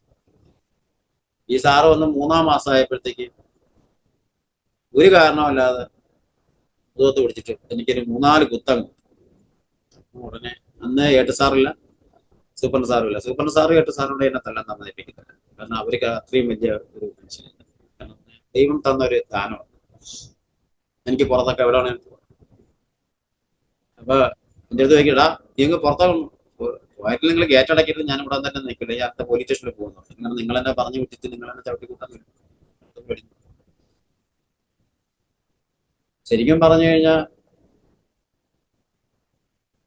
ദൈവത്തിൽ അറിയുന്നതിന് മുമ്പ് ചളിക്കൂടിൽ തന്നെയാണ് വാസം. ശരിക്കും പറഞ്ഞാൽ ചെളി കെട്ട് മണക്കുന്ന ഒരു നാറ്റത്തിൽ നിന്നാണ് ദൈവം എന്നെ കരകയറ്റി കൊടുക്കുന്നത്. അങ്ങനെ ഞാൻ എൻ്റെ 22 മാസം കാലമുള്ള ജയിൽ ശിക്ഷയൊക്കെ കഴിഞ്ഞ് എല്ലാ കേസും വിട്ട് പുറത്തേക്ക് വരുമ്പോഴത്തേക്ക് 2 കേസ് മാത്രം, 1 കേസ്, 2 കേസ് ഉണ്ടായിരുന്നു. പുറത്തേക്ക് ഇറങ്ങുമ്പോഴത്തേക്ക് ആ ഒരു കേസിന് ജാമ്യം ഉള്ളതുകൊണ്ട് എന്നെ പുറത്തേക്ക് വിടുകയും ഞാൻ വരുമ്പോഴത്തേക്ക് വൈകുന്നേരമാണ് വരുന്നത് വീട്ടിലേക്ക്. രാത്രി 8 മണിയാകുമ്പോൾ വീട്ടിൽ വന്നപ്പോൾ ഒരു വിചാരിച്ച് ഞാൻ എലിചാടി വരുന്നത്. ഉടനെ വീടൊക്കെ ബന്ധോസ് ചെയ്ത് ചേട്ടാ സ്റ്റേഷനിൽ പുറത്തോട്ട് വിശ്വാസം വരാത്തോണ്ട് ഭയങ്കര ഇതായി. ഇങ്ങനെ വീട്ടിലിരിക്കുന്ന സമയത്ത് ശരിക്കും പറഞ്ഞ 2-3 ദിവസം ഞാൻ വീട്ടിൽ നിന്ന് പുറത്തിറങ്ങിയിട്ടില്ല. എന്നിലുള്ള കുറ്റബോധം. ഞാൻ ആ നാട്ടിൽ എങ്ങനെ നടന്നു, ആൾക്കാരുടെ മുന്നിൽ എങ്ങനെ ഫേസ് ചെയ്യും. ഞാൻ വീട്ടിൽ ഒറ്റയ്ക്ക് തന്നെ ഇരിക്കും. ഇവര് പോകുമ്പോൾ പറയാം, ഞാൻ പറയാം വീട് കൂട്ടിയിട്ട് വെക്കണം, ഞാൻ കുട്ടികളിൽ തന്നെ പേടി, ഞാൻ എന്തെങ്കിലും കടുങ്കൈ ചെയ്യണം. കടുങ്കൈ ചിലപ്പോൾ ധൈര്യമായിട്ട് വീട്ടിലിരിക്കാൻ കുറച്ചാണ്. അങ്ങനെ അറിയാവുന്ന തൊഴിൽ കൺസ്ട്രക്ഷൻ വർക്കാണ്. അമ്മായിമ്മ വേറൊരു സൈറ്റ് ഒരാളുടെ പണി ചോദിച്ചു. അപ്പം അവര് പറഞ്ഞു ജയിലിൽ കിടന്ന് വന്ന ക്രിമിനൽസ് നിന്നായിരിക്കും പണി കൊടുക്കുന്നില്ല. ഞാനത് കേൾക്കാനും ഞാൻ മനസ്സങ്ങ് വിഷമിച്ചു. ഞാൻ എടുത്ത് പറഞ്ഞു, വായും വയറും തന്നേക്കണ ദൈവമല്ലേ, ദൈവം അതിനകത്ത് നിറയ്ക്കാൻ എന്തെങ്കിലും വഴി കൊടുക്കും. പിറ്റേന്ന് തന്നെ എനിക്ക് വേറെ തന്നു. കർത്താവ് അതിനും വലിയ അത്ഭുതങ്ങൾ തന്നെ. പക്ഷെ ഞാൻ മാനസാന്തരപ്പെട്ടെങ്കിലും സ്നാനപ്പെട്ടിട്ടില്ല. മദ്യപാനവും കഞ്ചാവോലിയും സിഗരറ്റുകളും ഞാൻ നിർത്തി. നല്ലൊരു പണിക്കാരനാണെന്ന് ഈ നാട്ടിൽ തന്നെ കൊണ്ട് എന്നെ കൊണ്ട് പറയിപ്പിക്കാൻ സ്വർഗത്തിലെ വലിയ ദൈവം എനിക്ക് വഴിയൊരുക്കില്ല. എന്നാലും മദ്യപാനവും ഇന്നും എൻ്റെ കയ്യിൽ നിന്ന് പോകും. അങ്ങനെ ഒരു ചർച്ചിന്റെ പണി, ഞാൻ അങ്ങനെ പണിയിൽ ഓരോ സ്ഥലത്തിനും പണിയൊക്കെ ആയപ്പോഴത്തേക്ക് ഇന്ന പണിയെന്ന്. അപ്പം ബോർഡർ വർക്ക് എല്ലാ പരിപാടിയും നമ്മൾ ചെയ്യും. ഞാൻ പണിയൊക്കെ ചെയ്ത് കൊടുക്കുമ്പോൾ അവരൊക്കെ എല്ലാവരും ഇഷ്ടപ്പെട്ടു. പല കോൺട്രാക്ടർമാർ വിളിച്ചു. അങ്ങനെ പോയി. അങ്ങനെ ഇരിക്കുമ്പോൾ ഒരു പള്ളിപ്പണി, ആർസിക്കാര ഒരു വലിയ പള്ളിപ്പണിയല്ല, അവരൊരു ക്വാർട്ടേഴ്സ് പണിയാനായിട്ട് വിളിച്ചു. അവരെ കൂട്ടത്തിൽ ആരും പോയി നിന്ന് പണിത് അവിടുന്ന് പണിയെ കഴിഞ്ഞപ്പോഴത്തേക്ക് വൈകുന്നേരം ആവും സ്ഥിരം. അപ്പൊ പിന്നെ ഈ മദ്യപാനികൾക്ക് എവിടെയും ബൂട്ടും ഉണ്ടാവും, ഇതുണ്ടാവും. എന്റെ വൈഫിന് ഇഷ്ടമല്ല ഞാൻ വെള്ളം അടിക്കുന്നത്, സിഗരറ്റ് വലിക്കുന്നത് ഇഷ്ടമല്ല. അത് വീണ്ടും പറയാൻ വെള്ളം അടി കളിക്കും. ഇവിടെ ഞാൻ അതിൻ്റെ ഒന്നും പോകണ്ടേ, 2 അടിക്കായിരുന്നു. ഞങ്ങൾക്ക് ഉറക്കം വരില്ല, ശരിയാത്ര മനസ്സിലുള്ള കാര്യങ്ങൾ മറക്കാൻ പറ്റത്തില്ല, അതുകൊണ്ടാണ് അടിക്കുന്നത്. എന്നും അടിക്കണ്ട, ആഴ്ചയിൽ 1 പ്രാവശ്യം അടിച്ചോളാം. അപ്പൊ പിന്നെ ശനിയാഴ്ച ദിവസം എന്നുള്ള ഞായറാഴ്ച ദിവസമായി അവരെല്ലാവരും പള്ളിയിൽ പോകും, ഞാൻ പള്ളിയിൽ പോകും. മാനസാന്തരം മാത്രമേ. പക്ഷെ ഈ പള്ളിയിൽ പോകാനുള്ള എനിക്ക് ഉൾക്കൊണ്ടുവരാൻ. അങ്ങനെയായിരുന്നു ഒരു വീടിന്റെ പാലയാച്ചിന് ഞാൻ പോവുകയാണ്. ഞാൻ അന്നത്തെ ദിവസം പള്ളിയിൽ പോയിട്ട് അവരെന്നെ വിളിച്ചുകൊണ്ട് നിർബന്ധിച്ച് പള്ളിയിൽ കൊണ്ട് ചെന്ന് ഞാൻ ജയിലിൽ നിന്ന് ഇറങ്ങിയ പിറ്റേ ദിവസം തന്നെ പാസ്റ്റ് വന്നായിരുന്നു കേട്ടോ. അവരെ പാസ്റ്റ് വന്ന് പിന്നെ കണ്ടിട്ടില്ലായിരുന്നു. ഞാനും കണ്ട് കാര്യങ്ങളൊക്കെ പറഞ്ഞു. ശരി എന്ന് പറഞ്ഞു, പള്ളിയിലൊക്കെ വരണമെന്നൊക്കെ പറഞ്ഞു. ശരിയായിക്കോട്ടെ. അങ്ങനെ പള്ളിയിൽ നിന്ന് ഞാൻ പാട്ടൊക്കെ തീരുന്നതിന് മുമ്പ് തന്നെ ഞാൻ പുറത്തിറങ്ങി നിന്ന് ചോദിച്ചു. എനിക്ക് ടെൻഷൻ കയറി. വീഡിയോ വെച്ച് ഞാൻ പാലിയാച്ചിന് പോകണമെന്ന് പറഞ്ഞാൽ നേരെ പാലിയാച്ചിന് പോയി കഞ്ചാവ് വലിച്ച് തലയടിച്ച് താഴെ വീണു. ഹോസ്പിറ്റലിൽ കൊണ്ടുപോയി ഗ്ലൂക്കോസ് ശരീരമൊക്കെ നോക്കണം. അപ്പൊ ദൈവം എൻ്റെ അടുത്ത് 8 ചോദ്യം ചോദിച്ചു. നിന്നെ ഈ നിമിഷം നിനക്ക് മാനസാന്തരം, നിന്നെ ഈ നിമിഷം ഞാൻ നിന്റെ പിശാചിന്റെ കയ്യിൽ നിന്റെ മരണത്തെ ഏൽപ്പിച്ചു കഴിഞ്ഞാൽ നിന്റെ കുടുംബവും കുഞ്ഞുങ്ങളും എവിടെ ആവും? എൻ്റെ അടുത്ത് തിരിച്ചു പോയി. ഞാൻ അപ്പോ എന്റെ കുഞ്ഞും കുടുംബം വഴിയാധാരാവും എന്നുള്ളത് മനസ്സിൽ വീണ്ടും ഓർമ്മ. ഉടനെ ഗ്ലൂക്കോസൊക്കെ കയറി ശരീരം ഒന്ന് നോർമലായപ്പോൾ പാലിയാച്ചി വീട്ടിൽ പോയി ബിരിയാണിയും കഴിച്ചിട്ട് നേരെ വീട്ടിൽ വന്നിട്ട് പാസ്റ്ററെ വിളിച്ചു. പാസ്റ്ററെ, എനിക്ക് സ്നാനപ്പെടണം. മാർച്ച് 1-ാം തീയതി 2-ാം തീയതി ഞാൻ വിളിച്ചിട്ട് പറഞ്ഞു, പാസ്റ്റർ എനിക്ക് നാളെ തന്നെ സ്നാനപ്പെടണം. ബൈബിൾ എഴുതുന്നത് സ്നാനപ്പെട്ടില്ലെങ്കിൽ പുതിയ സൃഷ്ടിയല്ല. എൻ്റെ ജീവിതം വെച്ച് കേട്ട വചനം എനിക്ക് എപ്പോഴും ഓർമ്മ വരും. പാപത്തെ കടഞ്ഞു നോക്കുകയാണെങ്കിൽ ചുവപ്പാണെങ്കിൽ അത് ഹിമം പോലെ ഒളിപ്പിക്കുന്ന ഒരു ദൈവമുണ്ട്. അതുകൊണ്ട് ഈ സ്നാനപ്പെട്ട മതിയാവുന്ന എൻ്റെ ഉള്ളിൽ എന്നോട് ദൈവാത്മാവ് ഇടപെട്ടുകൊണ്ടിരുന്നു. അതുപോലെ തന്നെയാണ് തൻ്റെ ലംഘനങ്ങളെ മറച്ചു വെക്കുന്ന ശിവങ്ങളെ അത് ഏറ്റു പറഞ്ഞ് ഘോഷിക്കണം. അങ്ങനെ ഞാൻ പാസ്റ്റർ വിളിച്ച് ഇന്നണക്ക് കാര്യങ്ങൾ സ്നാനപ്പെട്ടു. അപ്പം ഞാൻ പറയുന്നത് തിങ്കളാഴ്ചയാണ് പറയുന്നത്, ഞായറാഴ്ച സ്നാനപ്പെടാൻ ഒരുക്കങ്ങളുണ്ട്. ആയിക്കോട്ടെ. ഉടനെ നമ്മുടെ ഒരു കോണ്ടാക്ട് വിശ്വാസിയാണ്, ഒരു വന്ന് കിട്ടുന്നത് 2 മണിക്കൂർ വന്ന കാര്യങ്ങളെല്ലാം എൻ്റെ അടുത്ത് പറയുകയൊക്കെ വെച്ചു. ഞാൻ അതും അക്സെപ്റ്റ് ചെയ്തു. അപ്പൊ ഞാൻ പറഞ്ഞത് 7-ാം തീയതി എന്തൊക്കെ വന്നാൽ സ്നാനപ്പെട്ടവർ. അതിനു മുമ്പേ നമ്മള് സദാശിവം പിള്ള തിരുവനന്തപുരം പറഞ്ഞതാണ്, ദൈവം അടുത്ത് വന്ന് വിളിക്കും. അതായത് മൂപ്പര് കൊലക്കേസിലെ പ്രതിയായിരുന്നു. മൂപ്പരെ വിടുവിച്ച ആ കഥ ഒരു അത്ഭുതമായിരുന്നു എന്ന് ശരിക്കും പറഞ്ഞാൽ അതാ എനിക്ക് ഏറ്റവും കൂടുതൽ പ്രചോദനമായത്. കാരണം നിന്റെ പാവം എത്ര കട്ടും ചുമപ്പാണ് നിന്നെ ഹിമം പോലെ വെളുപ്പിക്കാൻ കഴിവുള്ള ദൈവം. യേശുവിൽ വിശ്വസിച്ചാൽ നിന്റെ കുടുംബവും രക്ഷ പ്രാപിക്കുമെന്ന് ആ ഒരു വചനം നമ്മളെ ഉള്ളിലേക്ക് കടന്നു വന്നപ്പോഴത്തേക്കാണ് ഞാൻ സ്നാനപ്പെടണമെന്നുള്ള ചിന്തയും ജയിലിലുള്ള മാറ്റങ്ങളും അതുപോലെ തന്നെ പുറത്തേക്ക് ഇറങ്ങി വന്നിട്ട് മാറാത്ത 2 കാര്യങ്ങൾ, കഞ്ചാവും ഈ സെറ്റിലും വെള്ളവും. ഈ കാര്യങ്ങൾ എന്നിൽ നിന്ന് എനിക്ക് തള്ളിക്കളഞ്ഞേ മതിയാവുന്ന കഥയുണ്ട്. 13-ാമത്തെ വയസ്സിൽ സെറ്റിൽ തുടങ്ങിയതാണ്. അപ്പം അത് കളഞ്ഞേ പറ്റുള്ളൂ എന്നുള്ള ചിന്ത എൻ്റെ ഉള്ളിലുണ്ട്. കാരണം നാളെ എനിക്കൊരു മോനുണ്ടെങ്കിൽ അവൻ പോയി കള്ളുഷാപ്പിൽ പോയി കള്ളും കുടിച്ച് നീ ഇത് കുടിക്കരുതെന്ന് പറയാൻ എനിക്ക് യോഗ്യതയില്ല. അത് ദൈവം എൻ്റെ അടുത്ത് പറഞ്ഞു. സിഗരറ്റ് വലിക്കാൻ പോയി കഴിഞ്ഞാൽ നിനക്ക് സിഗരറ്റ് വലിക്കാനുള്ള യോഗ്യതയില്ല, അപ്പൻ വലിക്കുന്നുണ്ടല്ലോ എന്ന് പറഞ്ഞ് തിരിച്ച് എൻ്റെ അടുത്ത് ചോദ്യം ചോദിച്ചു. ദൈവം എൻ്റെ അടുത്ത് പറഞ്ഞ ദൈവാത്മാവ് എന്നോട് ഇടപെട്ടു. അപ്പൊ അന്ന് വരെ ഉപയോഗിച്ചുകൊണ്ടിരുന്ന കഞ്ചാവ്, മദ്യപാനം, ഞാൻ പൂർണ്ണമായിട്ട് ഞാൻ യേശുവിനെ ഏൽപ്പിച്ചു.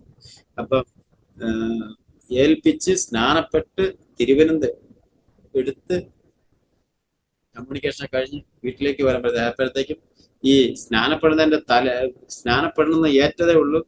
എൻ്റെ ഒരു ആഗ്രഹമായിരുന്നു. പഴയ കാലങ്ങളിൽ ഞാൻ വയനാട്ടിൽ നിൽക്കുമ്പോൾ നമ്മളെ കോൺട്രാക്ടർക്ക് ഒരു ബൈക്ക് ഉണ്ടായിരുന്നു, സ്പ്ലെൻഡർ ഹീറോ ഫസ്റ്റ്. ഈ ഭയങ്കര ഇഷ്ടപ്പെട്ട വണ്ടി. ഞാനത് അന്ന് ആഗ്രഹിച്ചാണെങ്കിലും ഇന്ന് നമുക്ക് വാങ്ങാൻ എനിക്ക് വണ്ടിയോട് താല്പര്യമില്ല. പക്ഷെ സ്നാനപ്പെടണം, ഈ ഞായറാഴ്ച നീ സ്നാനപ്പെട്ടേ മതിയാവണമെന്ന് പറഞ്ഞു. പിറ്റേന്ന് ചൊവ്വാഴ്ച, തിങ്കളാഴ്ച നമ്മള് എല്ലാവരും വന്ന് കാര്യങ്ങളൊക്കെ പറഞ്ഞു. ചൊവ്വാഴ്ച പണിക്ക് പോകുന്ന നമ്മള് വണ്ടി എടുക്കാൻ പോകുന്നു. അവൻ എൻ്റെ പൈസ ഒന്നുമില്ല, എൻ്റെ കൂട്ടുകാരെ അപ്പം തന്നെ സ്വർണ്ണം പണയം വെച്ച് ഇതേ വണ്ടി നമ്മൾ ഉടുമൽപേട്ട പോയി വണ്ടി എടുത്തിട്ട് വന്നു, സ്പ്ലെൻഡർ. എനിക്ക് ലൈസൻസ് ഇല്ല. ഇങ്ങനെ സ്നാനപ്പെണ്ണ അളിയന്മാർ 2 പേരുടെ ബൈക്ക് എടുത്ത് പോലീസ് പിടിക്കും. അപ്പൊ ചേട്ടാനാണ് ഞങ്ങളെ വണ്ടി വെച്ചാൽ നിങ്ങൾ ഇങ്ങോട്ട് പോരുന്നത്. പിശാച് പല രീതിയിലും പല തന്ത്രങ്ങളും കൊണ്ട് നോക്കും. നമ്മൾ അതിന്റെ വെക്കുന്നത് നമ്മൾ ഇപ്പപ്പെട്ട ഒരു കാര്യത്തിൽ നമ്മൾ ഇറങ്ങുന്ന തല പോകുന്ന ഒരു കേസ് നെട്ട് നമ്മൾ ചെയ്ത് വെച്ചില്ല. നമ്മൾ പോരുന്നു പറഞ്ഞു. ആട്ടോ ഓടിച്ച് അമ്മ തിരിച്ചു വന്നു. വൈകുന്നേരം പോയി വണ്ടി എടുക്കാന്ന് വരും. ആയിക്കോട്ടെ എന്ന്. പിന്നെ പിശാച് പല തന്ത്രങ്ങൾ ഓതിയിട്ടും നമ്മൾ പിടി കൊടുത്തില്ല. ജീവിച്ച ക്രിസ്തുവിനോട് മറ്റാലും ക്രിസ്തുവിനോടെന്നുള്ള ആ ഒരു ചിന്ത ഉള്ളിലേക്ക് കടന്നു വരികയും ചെയ്തു.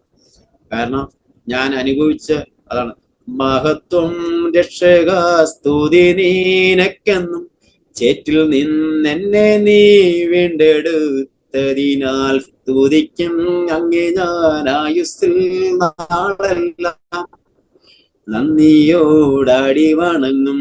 സ്തുതിക്കും അങ്ങേ ഞാൻ ആയുസ്സിൽ നാളെല്ലാം നന്ദിയോടാടി വണങ്ങും. കുഴഞ്ഞ ചേറ്റിൽ നമ്മളെ എടുത്തെത്തിക്കണം. ആ നാറ്റം കിടന്ന് ആ ചേറ്റിൽ നിന്ന് നമ്മളെ വലിച്ച് വേർതിരിച്ചവൻ എൻ്റെ കർത്താവാണ്. അപ്പൊ സ്നാനപ്പെടാൻ പോകുമ്പോഴും പല പ്രശ്നങ്ങളായെങ്കിലും നമ്മൾ അതിലൊന്നും തല കൊടുത്തില്ല. നമ്മളെ മുമ്പോട്ട് തന്നെ പോയി സ്നാനപ്പെട്ടു വന്ന് തിരുവിരുന്നെടുത്ത് എല്ലാവർക്കും അന്ന് നല്ല രീതിയിൽ, അതായത് ഞാൻ എൻ്റെ ജീവിതത്തിൽ ആദ്യമായിട്ടാണ് അത്രയും വലിയൊരു ഫംഗ്ഷൻ പങ്കെടുക്കുന്നത്. കാരണം കല്യാണത്തിന് പോയിട്ടൊന്നും എനിക്ക് തോന്നിയിട്ടില്ല. നമ്മളെ ഒരു, അതായത് ഇങ്ങനെ പറയണമെന്ന് എനിക്കറിയില്ല. സ്വർഗത്തിലെ കല്യാണം എന്ന് വേണമെങ്കിൽ പറയാം. അങ്ങനെയായിരുന്നു ഞാൻ ശരിക്കും പറഞ്ഞാൽ അന്ന് സെറ്റ് ചെയ്തത്. കാരണം എല്ലാവർക്കും കൂട്ടുകൊടുക്കും, എല്ലാവർക്കും നല്ല രീതിക്ക് എന്നെ കൊണ്ട് ഒക്കുന്നത് ദൈവം എന്തൊക്കെ ചെയ്യാൻ പറഞ്ഞാൽ അതെല്ലാം ഞാൻ ചെയ്തു കൊടുക്കും. എനിക്ക് ഭയങ്കര സന്തോഷമായിരുന്നു. അങ്ങനെ 3 നാള് കഴിഞ്ഞപ്പോഴത്തേക്ക് വീണ്ടും പിശാച് വന്നെൻ്റെ അടുത്ത് ഒരു സിഗരറ്റൊക്കെ വലിക്കാം, ആരും കാണത്തില്ല. എനിക്ക് പോവാ പിശാചെ, നീ ഇപ്പൊ പറയും, പക്ഷെ കണ്ടുകൊണ്ടിരിക്കുന്ന ദൈവമുണ്ട്, ഞാൻ വരത്തില്ല പറയും, വിട്ടോളാൻ പറഞ്ഞു. അതിനുശേഷം വലിക്കാൻ തോന്നിയിട്ടില്ല, തീരുമാനം തുടങ്ങിയിട്ടില്ല. ആ സമയം ഞാൻ വീട്ടിൽ വരും. ഞാൻ പണി കഴിഞ്ഞ് തീർന്നു കഴിഞ്ഞാൽ ആ നിമിഷം എൻ്റെ ഭവനത്തിലേക്ക് കടന്നു എൻ്റെ കുഞ്ഞുങ്ങളടുത്ത് ഞാൻ ഇരുന്ന് സന്തോഷിക്കും, ഉല്ലസിക്കും. അതേ കണക്കിന് കുടുംബത്തിന് അന്ന് ജോലി, അത് കഴിഞ്ഞാണ് നിസാബിലേക്ക് ഒരു ചെറിയ ജോലി അപേക്ഷിച്ച് കടന്നു വരികയൊക്കെ ചെയ്തത്. അതിൻ്റെ ഇടയ്ക്ക് ഈ എനിക്ക് പിന്നെയുള്ള ദാഹം എന്ന് പറഞ്ഞു കഴിഞ്ഞാൽ, ജയിലിൽ നിന്ന് ഇറങ്ങിയതിന് ശേഷം അവിടെ വെച്ചൊരു ഉടമ്പടി ചെയ്തു.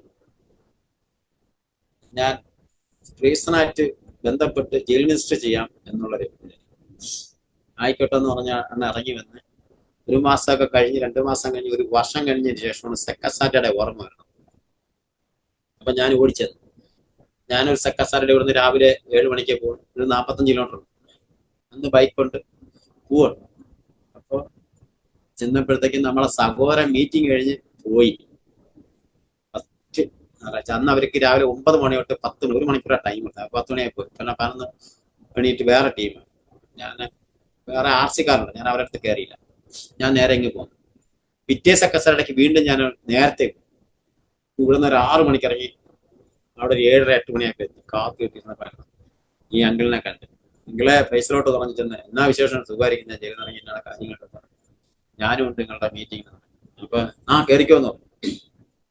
അപ്പൊ കയറി മൂപ്പരോരോ കാര്യങ്ങൾ പറഞ്ഞു. അന്ന് ജയിലിൽ ആദ്യമായിട്ട് ഞാൻ കിടന്ന ഷെല്ലിനെ കുറിച്ച് പറയുമ്പോഴത്തേക്ക് അവിടെ ഇരുന്ന സഹോദരന്മാരോട് ഒരുപാട് പേരുണ്ട്. അതിന്റെ അത്ഭുതപ്പെട്ടു. കാരണം ഇതെല്ലാം എനിക്ക് തന്നത് ദൈവമാണ്. അപ്പൊ അവിടെ നിന്ന് ഇറങ്ങി വന്നതിന് ശേഷം നേരെ പ്രീസണിലേക്ക് എന്നെ വിളിച്ച് നാളത്തേക്ക് ചേട്ടണിക്ക് ചെന്ന് അവരായിട്ട് കമ്പനി കൂടി ഒരുപാട് മീറ്റിങ്ങുകളൊക്കെ നടത്തി. വീണ്ടും ഭവനാംഗണത്തേക്ക് കടന്നു വരികയും വീണ്ടും മറയൂർ ഭാഗങ്ങൾ നമ്മൾ ഷാരോൺ ഫെലോഷിപ്പ് ചർച്ചിലേക്ക് കടന്ന് നമ്മുടെ സ്ഥിരമായിട്ടുള്ള ആരാധന പങ്കെടുക്കുകയൊക്കെ ചെയ്തു.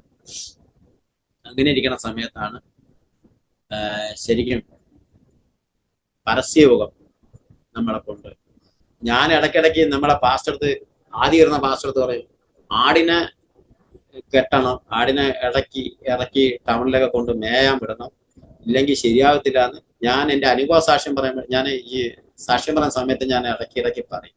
ഇടയ്ക്ക് പാസ്റ്റർക്ക് സമയം കിട്ടുന്നതാണ്, പാസ്റ്റർ ആടുകളെയൊക്കെ ഇറക്കി ഒന്ന് തൊഴുത്ത് മാറി കെട്ടി പുറത്തൊക്കെ കൊണ്ട് കെട്ടി കറക്കി കൊണ്ടൊന്ന് കെട്ടണമെന്ന്. ഇപ്പൊ കാര്യം പിടിയിട്ടില്ല, പിന്നീടാണ് പിടികിട്ടിയത്. പരസ്യബോധമുള്ള കാര്യങ്ങൾ, ദൈവനാമം മാത്രപ്പെടട്ടെ. അങ്ങനെ ഓരോ കാര്യങ്ങൾ പറഞ്ഞു ചെയ്തു.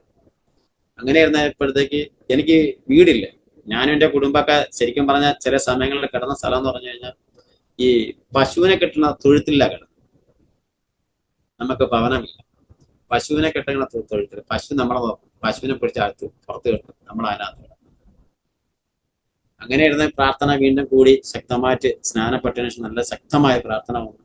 അപ്പൊ ഞാൻ എൻ്റെ ഒരു ആഗ്രഹം ദൈവത്തോട് പറഞ്ഞു, 10 സെന്റിനകത്ത് എനിക്കൊരു വീട് കൊണ്ടു. ആ സമയത്ത് എൻ്റെ കുടുംബത്തിന് പഞ്ചായത്തിൽ നിന്ന് ഒരു വീട് അനുവദിച്ചു, 3 സെന്റ് സ്ഥലവും ഒരു വീടും. അപ്പൊ എനിക്ക് ആ സ്ഥലത്തേക്ക് പോകാൻ, ആ ഭവനത്തില് സന്തോഷപ്പെട്ടു. കാരണം വഴിയില്ല, രണ്ടാമതെല്ലാം തളച്ചുണ്ട്. ഞാൻ ആ പണി ചെയ്യുമ്പോഴത്തേക്ക് ബേസ്മെന്റ് കെട്ടുമ്പോഴത്തേക്ക് കരഞ്ഞ് ആണ് പണി ചെയ്തത്.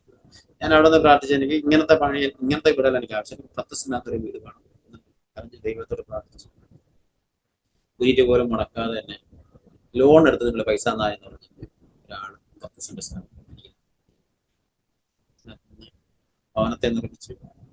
ദൈവം നല്ല രീതിക്ക് തന്നെ എൻ്റെ ദൈവത്തിന് എനിക്ക് ഒരിക്കലും മാറ്റിയിരുന്നു. കാരണം ഞാൻ ശബരിമലയിൽ 9 പ്രാവശ്യം പോയി, അവിടെ ഞാൻ ദൈവത്തെ കണ്ടില്ല. പളനിയിൽ പോയി ഞാൻ ദൈവത്തെ കണ്ടില്ല.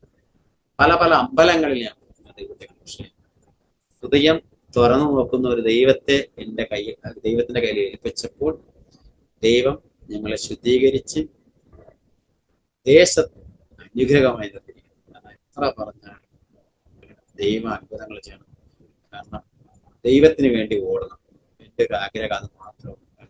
ബാക്കിയൊക്കെ ദൈവം തരുമെന്നേ, ദൈവത്തിന്റെ വില ദൈവം നമുക്ക് തരും എന്നുള്ള ഒരു വിശ്വാസം ഞാൻ ഇന്നുവരെ സൂക്ഷിക്കും. കാരണം എൻ്റെ ചേട്ടന്മാരുടെ ഞാൻ സാക്ഷ്യം പറഞ്ഞിട്ടുണ്ട്. എൻ്റെ ചേട്ടൻ, മൂത്ത ചേട്ടനടുത്തും എല്ലാ ചേട്ടന്മാരുടെ ഞാൻ ക്രിസ്തുവിലായതിനു ശേഷമുള്ള ജീവിതം എല്ലാവരും വന്ന് കണ്ടിട്ടുണ്ട്. അപ്പൊ അവർക്കത് ഉൾക്കൊള്ളാൻ കഴിഞ്ഞില്ല. എന്നെ തീർത്തോളം എന്ന് പറഞ്ഞാല് എൻ്റെ കുടുംബത്തിലില്ല. അതേ കണക്കിന് ഞാൻ ഇപ്പൊ ദേശത്ത് താമസിക്കുന്ന സ്ഥലത്ത് തന്നെയാണ് എന്നെ ചെയ്യും അതൊക്കെ ചെയ്യുമെന്ന് പറഞ്ഞു. പക്ഷെ ഇന്ന് ഒരു ഭൂമിയിൽ തന്നെ തൊടുന്നവന് തന്റെ കൃഷ്ണമണിയെ തൊടുന്നതിന് തുല്യം ദൈവതാവാണ്. ഞാൻ അവരെ കൊണ്ട് പ്രാർത്ഥിക്കാറുണ്ട്. അതേ കണക്കിന് ഞാൻ ജനിച്ചു വളർന്ന നാട്ടിലേക്ക് എനിക്ക് കടന്നു പോകണം കർത്താവേണ്. അതും എന്നെ ദൈവം കൊണ്ടുപോയി കാണിച്ചു. ഞാൻ ജനിച്ച നാട്, എൻ്റെ പഴയ കാലത്ത് ഞാൻ ജനിച്ചു വീണ് എന്നെ പിച്ച വെച്ച നാടൊക്കെ ഞാൻ പോയി. അവിടെ ഒരുപാട് മാറ്റങ്ങളാണ്. ഞാൻ ഇന്നാരം വേണമെന്ന് ഞാൻ പറഞ്ഞ് ഭാര്യയെ പരിചയപ്പെടുത്തിയില്ല. എനിക്കത് കണ്ടാൽ മതി. നാട് ഞാൻ ആദ്യം പഠിച്ച എൻ്റെ ഫസ്റ്റ് ബാച്ച് സ്കൂളൊക്കെ ഞാൻ പോയി കണ്ടു. സന്തോഷമായിരുന്നു.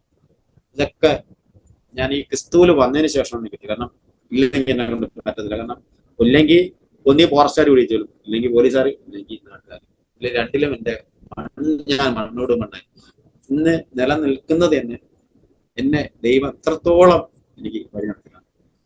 എന്നിൽ കേൾക്കുന്ന സഹോദരന്മാർ ആരെങ്കിലും ഒക്കെ ഉണ്ടെങ്കിൽ അത് ക്രിസ്തുവിൽ തന്നെ കേൾക്കണം. ക്രിസ്തു ഉള്ളിലേക്ക് വന്നു കഴിഞ്ഞു മാറ്റമില്ലാത്ത, അതായത് ആർക്കും മാനസാന്തരം വരാത്ത ആരെങ്കിലും ഉണ്ടെങ്കിൽ ക്രിസ്തുവിലോട്ട് അങ്ങോട്ട് കൊടുത്തു കഴിഞ്ഞാൽ ആ മാനസാന്തരം അവനങ്ങ് പുതുക്കും. കുശവന്റെ കളിമണ്ണ് ഉടഞ്ഞ പാത്രമാണെങ്കിൽ അവനറിയാതെ എങ്ങനെ പണിതെടുക്കണം, ആ രീതിക്ക് എന്നെ പണിത്. കാരണം ഇല്ലെങ്കിൽ ഞാൻ കണ്ണൂർ സെന്ററിൽ നിന്ന് ഇറങ്ങി വന്ന് വീണ്ടും ഞാൻ കുഴിച്ചിട്ട സാധനം പോയി നോക്കുമ്പോഴത്തേക്കും അടുത്ത ജയില് ദൈവ സത്യത്തിലേക്ക് എന്നെ മാറ്റപ്പെടില്ല.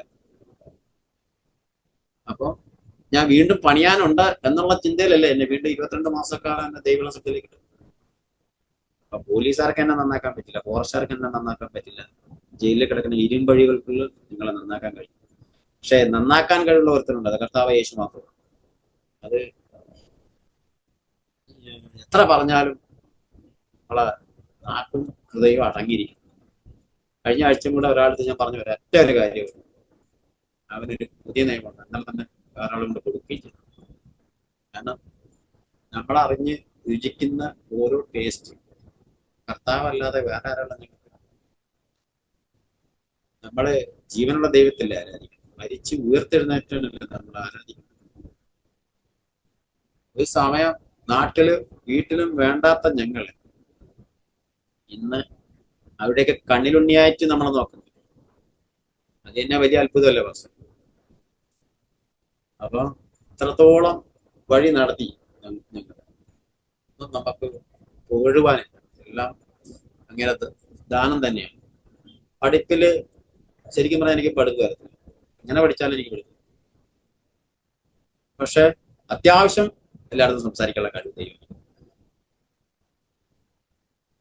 അങ്ങനെ ഇരുന്ന് ഒരു കേസ് 2 കേസ് പുറത്തേക്ക് ഇറങ്ങുന്ന സമയത്ത് 2 കേസുണ്ട്, ഒരു കേസ് ചാടി. അങ്ങനെ അതിന്റെ ഹിയറിംഗും കഴിഞ്ഞ് ഇനി ശിക്ഷ വിധിച്ചാൽ മതി എന്ന് പറഞ്ഞിട്ട് ഞാൻ ജയിലിലേക്ക് സ്റ്റേഷനിലേക്ക് കോടതിയിലേക്ക് പോവാണ്. കോടതിയിലേക്ക് പോകുമ്പോൾ വക്കീല് പറഞ്ഞ് കയറരുത്, ശിക്ഷിക്കുമെന്ന് പറഞ്ഞു. അന്ന് ശരിക്കും പറഞ്ഞാൽ മാനസാന്തരപ്പെട്ട് പക്ഷെ അതിൽ കയറി വന്ന സമയമാണ്. അപ്പൊ വക്കീല് ജസ്റ്റ് മാറി നിന്നതും ഞാൻ ഓടിപ്പടച്ച് കൂണ്ടിനകത്ത് കയറി. ഓടിപ്പടച്ചെന്ന് കയറിയപ്പോഴത്തേക്ക് എന്റെ കൂട്ടത്തിൽ നിന്ന് വേറൊരു പ്രതിയുണ്ട്, അവരുടെ കൂടെ കരുതിയിട്ട് നോക്കി. അപ്പൊ മജിസ്ട്രേറ്റിന് എന്നെ അറിയാം, ഞാൻ എത്രയും കാലം ഇവിടെ കിടന്നാണെന്നുള്ളത്. ഞാൻ അവിടെ പ്രാർത്ഥിച്ചിട്ടുണ്ടെങ്കിൽ കർത്താവ് നീ അല്ലാതെ വേറെ ആരുമില്ല, ഒന്നി ശിക്ഷിക്കുകയാണെങ്കിൽ കിടന്ന കാലുകളെ വിടണം. ഇനി എന്റെ കുടുംബത്തിൽ നിന്നും എന്നെ വേർതിരിക്കരുത്. ഇനി താങ്ങാൻ പറ്റുന്നതല്ല എനിക്ക് എന്റെ കുടുംബത്തിൽ. ദൈവം ആ പ്രാർത്ഥന കേട്ടു, എന്നെ ആ കേസ് ശിക്ഷിച്ചത് എന്നെ വെറുതെ വിട്ടത് മൈസൂരിനെ കൊണ്ട് പറയിപ്പിക്കാൻ എൻ്റെ കർത്താവ് അത്ഭുതം കൊടുത്തു. അപ്പം അവനാർക്കും കടക്കാരനല്ല, അവന് നമ്മളാണ് കടക്കാരൻ.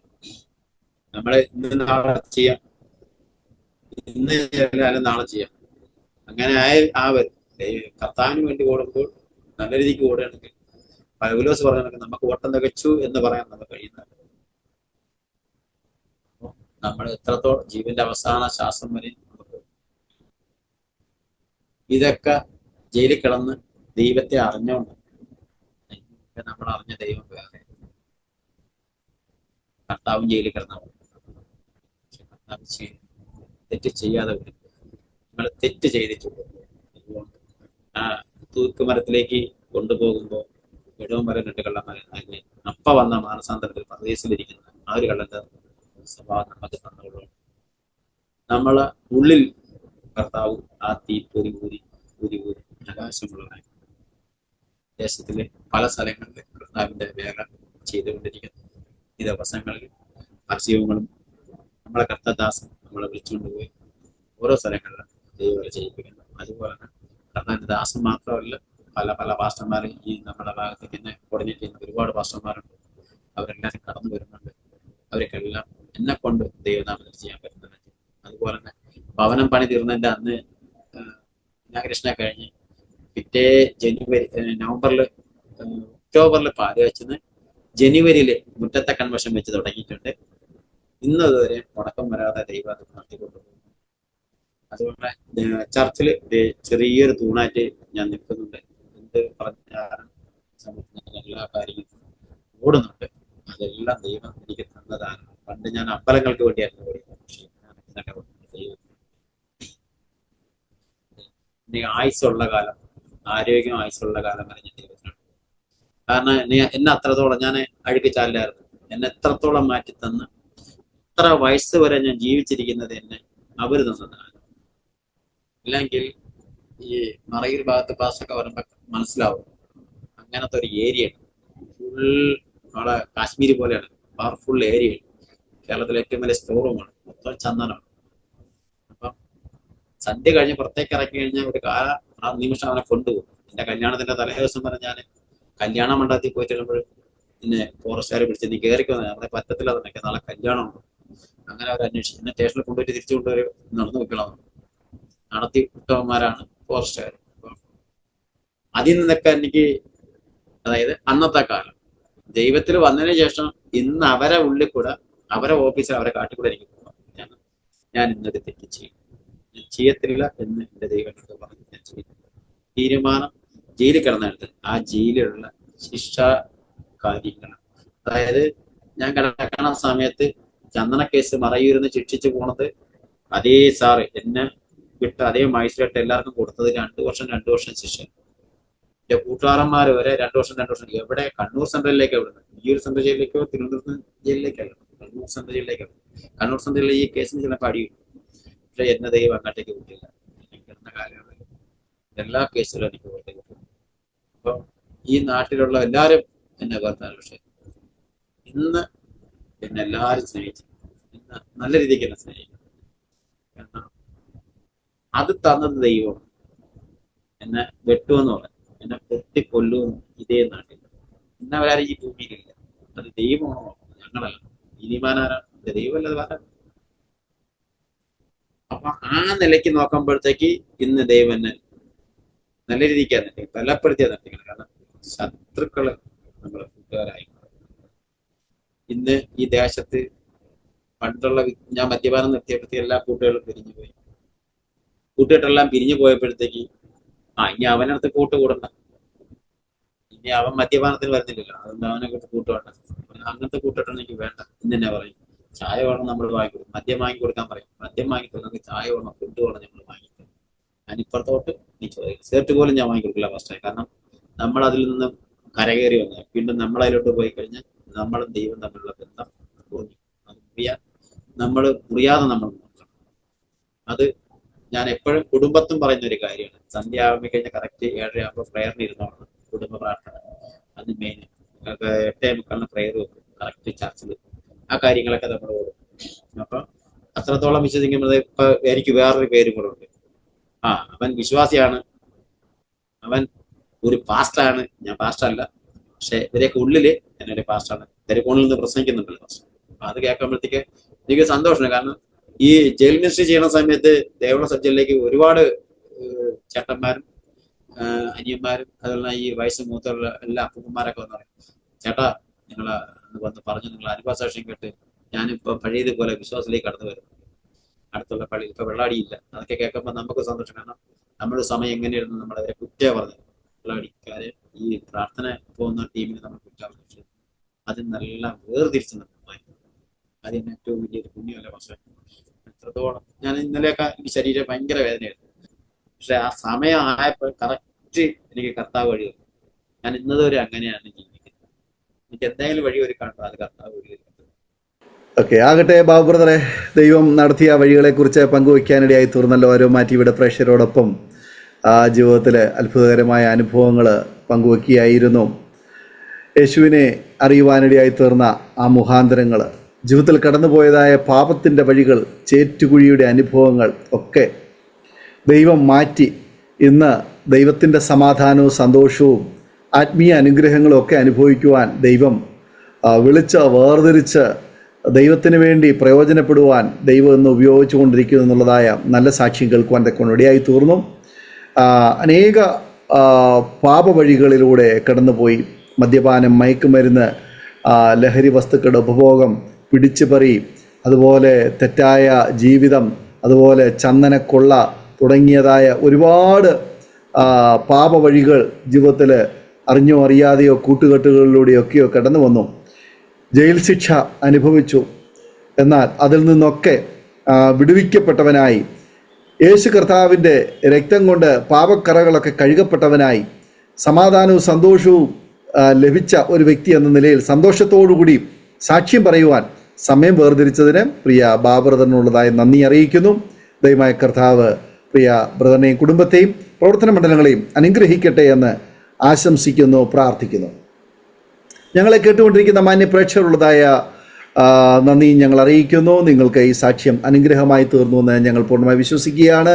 തീർച്ചയായിട്ടും നമ്മുടെ ഓരോരുത്തരുടെയും ജീവിതത്തിൽ മാറ്റം വരുത്തുവാൻ ദൈവത്തിന് മാത്രമേ കഴിയുകയുള്ളൂ. നാം കടന്നു പോകുന്ന പാപവഴികൾ, ജീവിതത്തിലെ എല്ലാവിധ മേഖലകളെയും നാം തിരിച്ചറിഞ്ഞ് ദൈവസന്നിധിയിൽ നമ്മുടെ തെറ്റുകളെ തിരുത്തുവാൻ നാം തയ്യാറാകുമെങ്കിൽ തീർച്ചയായിട്ടും നമ്മുടെ പാപങ്ങളെ ക്ഷമിച്ച് നമ്മെ സ്നേഹിക്കുന്ന സ്നേഹവാനായ ഒരു ദൈവം നമുക്കുണ്ട്. ആ ദൈവത്തിങ്കിലേക്ക് അടുത്തു വരുവാൻ നമ്മുടെ അവസരങ്ങൾ വിനിയോഗിക്കാം. കർത്താവ് നമ്മെ സഹായിക്കുമാറാകട്ടെ. ഒരു നിമിഷം നമ്മുടെ കണ്ണുകളെ അടയ്ക്കാം, ഹൃദയങ്ങളെ ആഗ്രഹമാക്കാം. നമ്മുടെ പാപം എത്ര കടുംചുവപ്പായിരുന്നാലും അത് ഹിമം പോലെ വെള്ളയാക്കുവാൻ, പഞ്ഞുപോലെ അത് വെണ്മയുള്ളതാക്കി തീർക്കുവാൻ, നമ്മെ കഴുകി ശുദ്ധീകരിക്കുവാൻ, നമ്മെ സ്നേഹിക്കുന്ന സ്നേഹനിധിയായ ഒരു കർത്താവ് ആ ക്രൂശിൽ കിടന്നതായ കള്ളൻ്റെ പാപങ്ങളെ ക്ഷമിച്ചു കൊടുത്തതുപോലെ നമ്മുടെ പാപങ്ങളെ ക്ഷമിച്ചു തരുവാൻ നമ്മുടെ കർത്താവ് ഇന്നും നമ്മോടടുത്തുണ്ട്. ആകയാൽ ആ കർത്താവിൻ്റെ മുഖത്തേക്ക് നോക്കാം. നമ്മെ തന്നെ ഒരു നിമിഷം സമർപ്പിക്കാം. നമുക്ക് പ്രാർത്ഥിക്കാം. കർത്താവെ, എൻ്റെ പാപങ്ങളെ, എൻ്റെ കുറവുകളെ, എൻ്റെ തെറ്റുകളെ എന്നോട് ക്ഷമിച്ച് എന്നെ സ്നേഹിക്കുന്ന ആ സ്നേഹനിധിയായ കർത്താവെ, അങ്ങ് എൻ്റെ കരങ്ങളിൽ പിടിക്കണമേ. അതിനായി ഞാൻ ഇതാ എൻ്റെ കരങ്ങളെ അങ്ങയുടെ കരങ്ങളിൽ ഫലമേൽപ്പിക്കുന്നു. നാം ഒരുമിച്ച് സ്തോത്രം ചെയ്ത് പ്രാർത്ഥിക്കുമ്പോൾ ഇവിടെ പ്രേക്ഷകർക്ക് വേണ്ടിയിട്ട് പ്രിയ ബാബു ബ്രദറെ ഒരു വാക്കിൽ ഒരു നിമിഷം പ്രാർത്ഥനയിൽ സഹായിക്കും. പ്രാർത്ഥിക്കും. സ്തോത്രം കർത്താവേ, യേശുവേ കർത്താവേ, എന്നേ കവി വാഴ്ത്തുക, സർവ്വനാമത്തെ വാഴ്ത്തുക, കർത്താവേ, യേശു വാഴ്ത്തുകർത്താവേ, പ്രത്യേകിച്ച് അങ്ങയെ പറ്റി പറയുവാൻ കർത്താവ് വാഴ്ത്തുക കർത്താവ്, പ്രത്യേകിച്ച് കേട്ട ഓരോ ജനങ്ങളെ കർത്താവ് ഹല്ലേലൂയ. സ്തോത്രം കർത്താവേ, ഹൃദയം തുടങ്ങിയ മനസ്സിൽ രക്ഷിക്കുന്ന കർത്താവേ യേശുവേ, ഹല്ലേലൂയ. സ്തുതിക്കുന്ന കർത്താവേ, ഹല്ലേലൂയ. വാഴ്ത്തുന്ന കർത്താവേ, തന്റെ ലംഘനങ്ങളെ മാറ്റുന്നതിന് ശുശ്രൂഷയെ വർദ്ധിപ്പിക്കുന്ന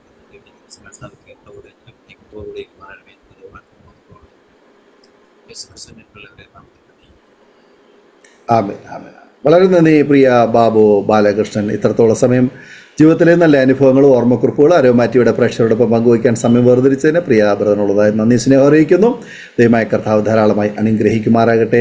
അതുപോലെ തന്നെ ഞങ്ങളെ കേട്ടുകൊണ്ടിരുന്ന മാന്യ പ്രേക്ഷകരുള്ളതായ നന്ദി സ്നേഹവും ഞങ്ങൾ അറിയിക്കുന്നു. നിങ്ങൾക്ക് ഈ സാക്ഷ്യം അനുഗ്രഹമായി തീർന്നെങ്കിൽ തീർച്ചയായിട്ടും നിങ്ങളുടെ പ്രിയപ്പെട്ടവർക്ക്, സുഹൃത്തുക്കൾ കൂടി ഷെയർ ചെയ്ത് കൊടുക്കൂ. അവരും കേൾക്കട്ടെ. അനുഗ്രഹിക്കപ്പെട്ടതിലൂടെ ദൈവം നാം മഹിമപ്പെടുവാനിടയായിത്തീരും. നിങ്ങൾ വലിയേറിയ അഭിപ്രായങ്ങളും നിർദ്ദേശങ്ങളും കമൻറ്റ് ബോക്സിൽ നിങ്ങൾക്ക് രേഖപ്പെടുത്താവുന്നതാണ്. അതുപോലെ നിങ്ങൾക്കൊരു പ്രാർത്ഥനാ വിഷയമുണ്ടെങ്കിൽ സ്ക്രീനിൽ കാണുന്ന വാട്സപ്പ് നമ്പറിൽ ഞങ്ങളെ അറിയിക്കുക. ഞങ്ങൾ നിങ്ങൾക്ക് വേണ്ടി പ്രാർത്ഥിക്കാം. അതുപോലെ തന്നെ ഞങ്ങളുടെ പ്രാർത്ഥനാ കൂട്ടായ്മയിൽ പങ്കുചേരുവാൻ ആഗ്രഹിക്കുന്നുവെങ്കിൽ ആ വിവരവും ഞങ്ങളെ അറിയിക്കുക. ഞങ്ങളുടെ വാട്സപ്പ് ഗ്രൂപ്പിൽ നിങ്ങൾക്ക് ജോയിൻ ചെയ്യാവുന്നതാണ്. അടുത്ത അനുഗ്രഹിക്കപ്പെട്ടൊരു സാക്ഷ്യവുമായി വീണ്ടും കാണുമ്പോഴേയും എല്ലാ പ്രിയപ്പെട്ടവർക്കും ഗുഡ് ബൈ.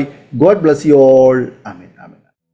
ഓർമ്മയുടെ മനോരഥത്തിൽ മായാത്ത ഓർമ്മയ്ക്കായി അരോമ മാട്രിമോണിയിൽ നിന്നും ജീവിത പങ്കാളിയെ കണ്ടെത്തൂ. നിങ്ങൾ ഒരു ക്രിസ്തീയ ജീവിത പങ്കാളിയെ അന്വേഷിക്കുകയാണോ? അതോ മക്കൾക്ക് അനുയോജ്യമായ ഒരു തക്ക തുണയ്ക്ക് വേണ്ടി പ്രാർത്ഥിക്കുന്ന വ്യക്തിയാണോ? എങ്കിൽ അരോമ മാട്രിമോണി നിങ്ങൾക്ക് വേണ്ടിയാണ്. ഇന്നു തന്നെ സൗജന്യമായി രജിസ്റ്റർ ചെയ്യൂ.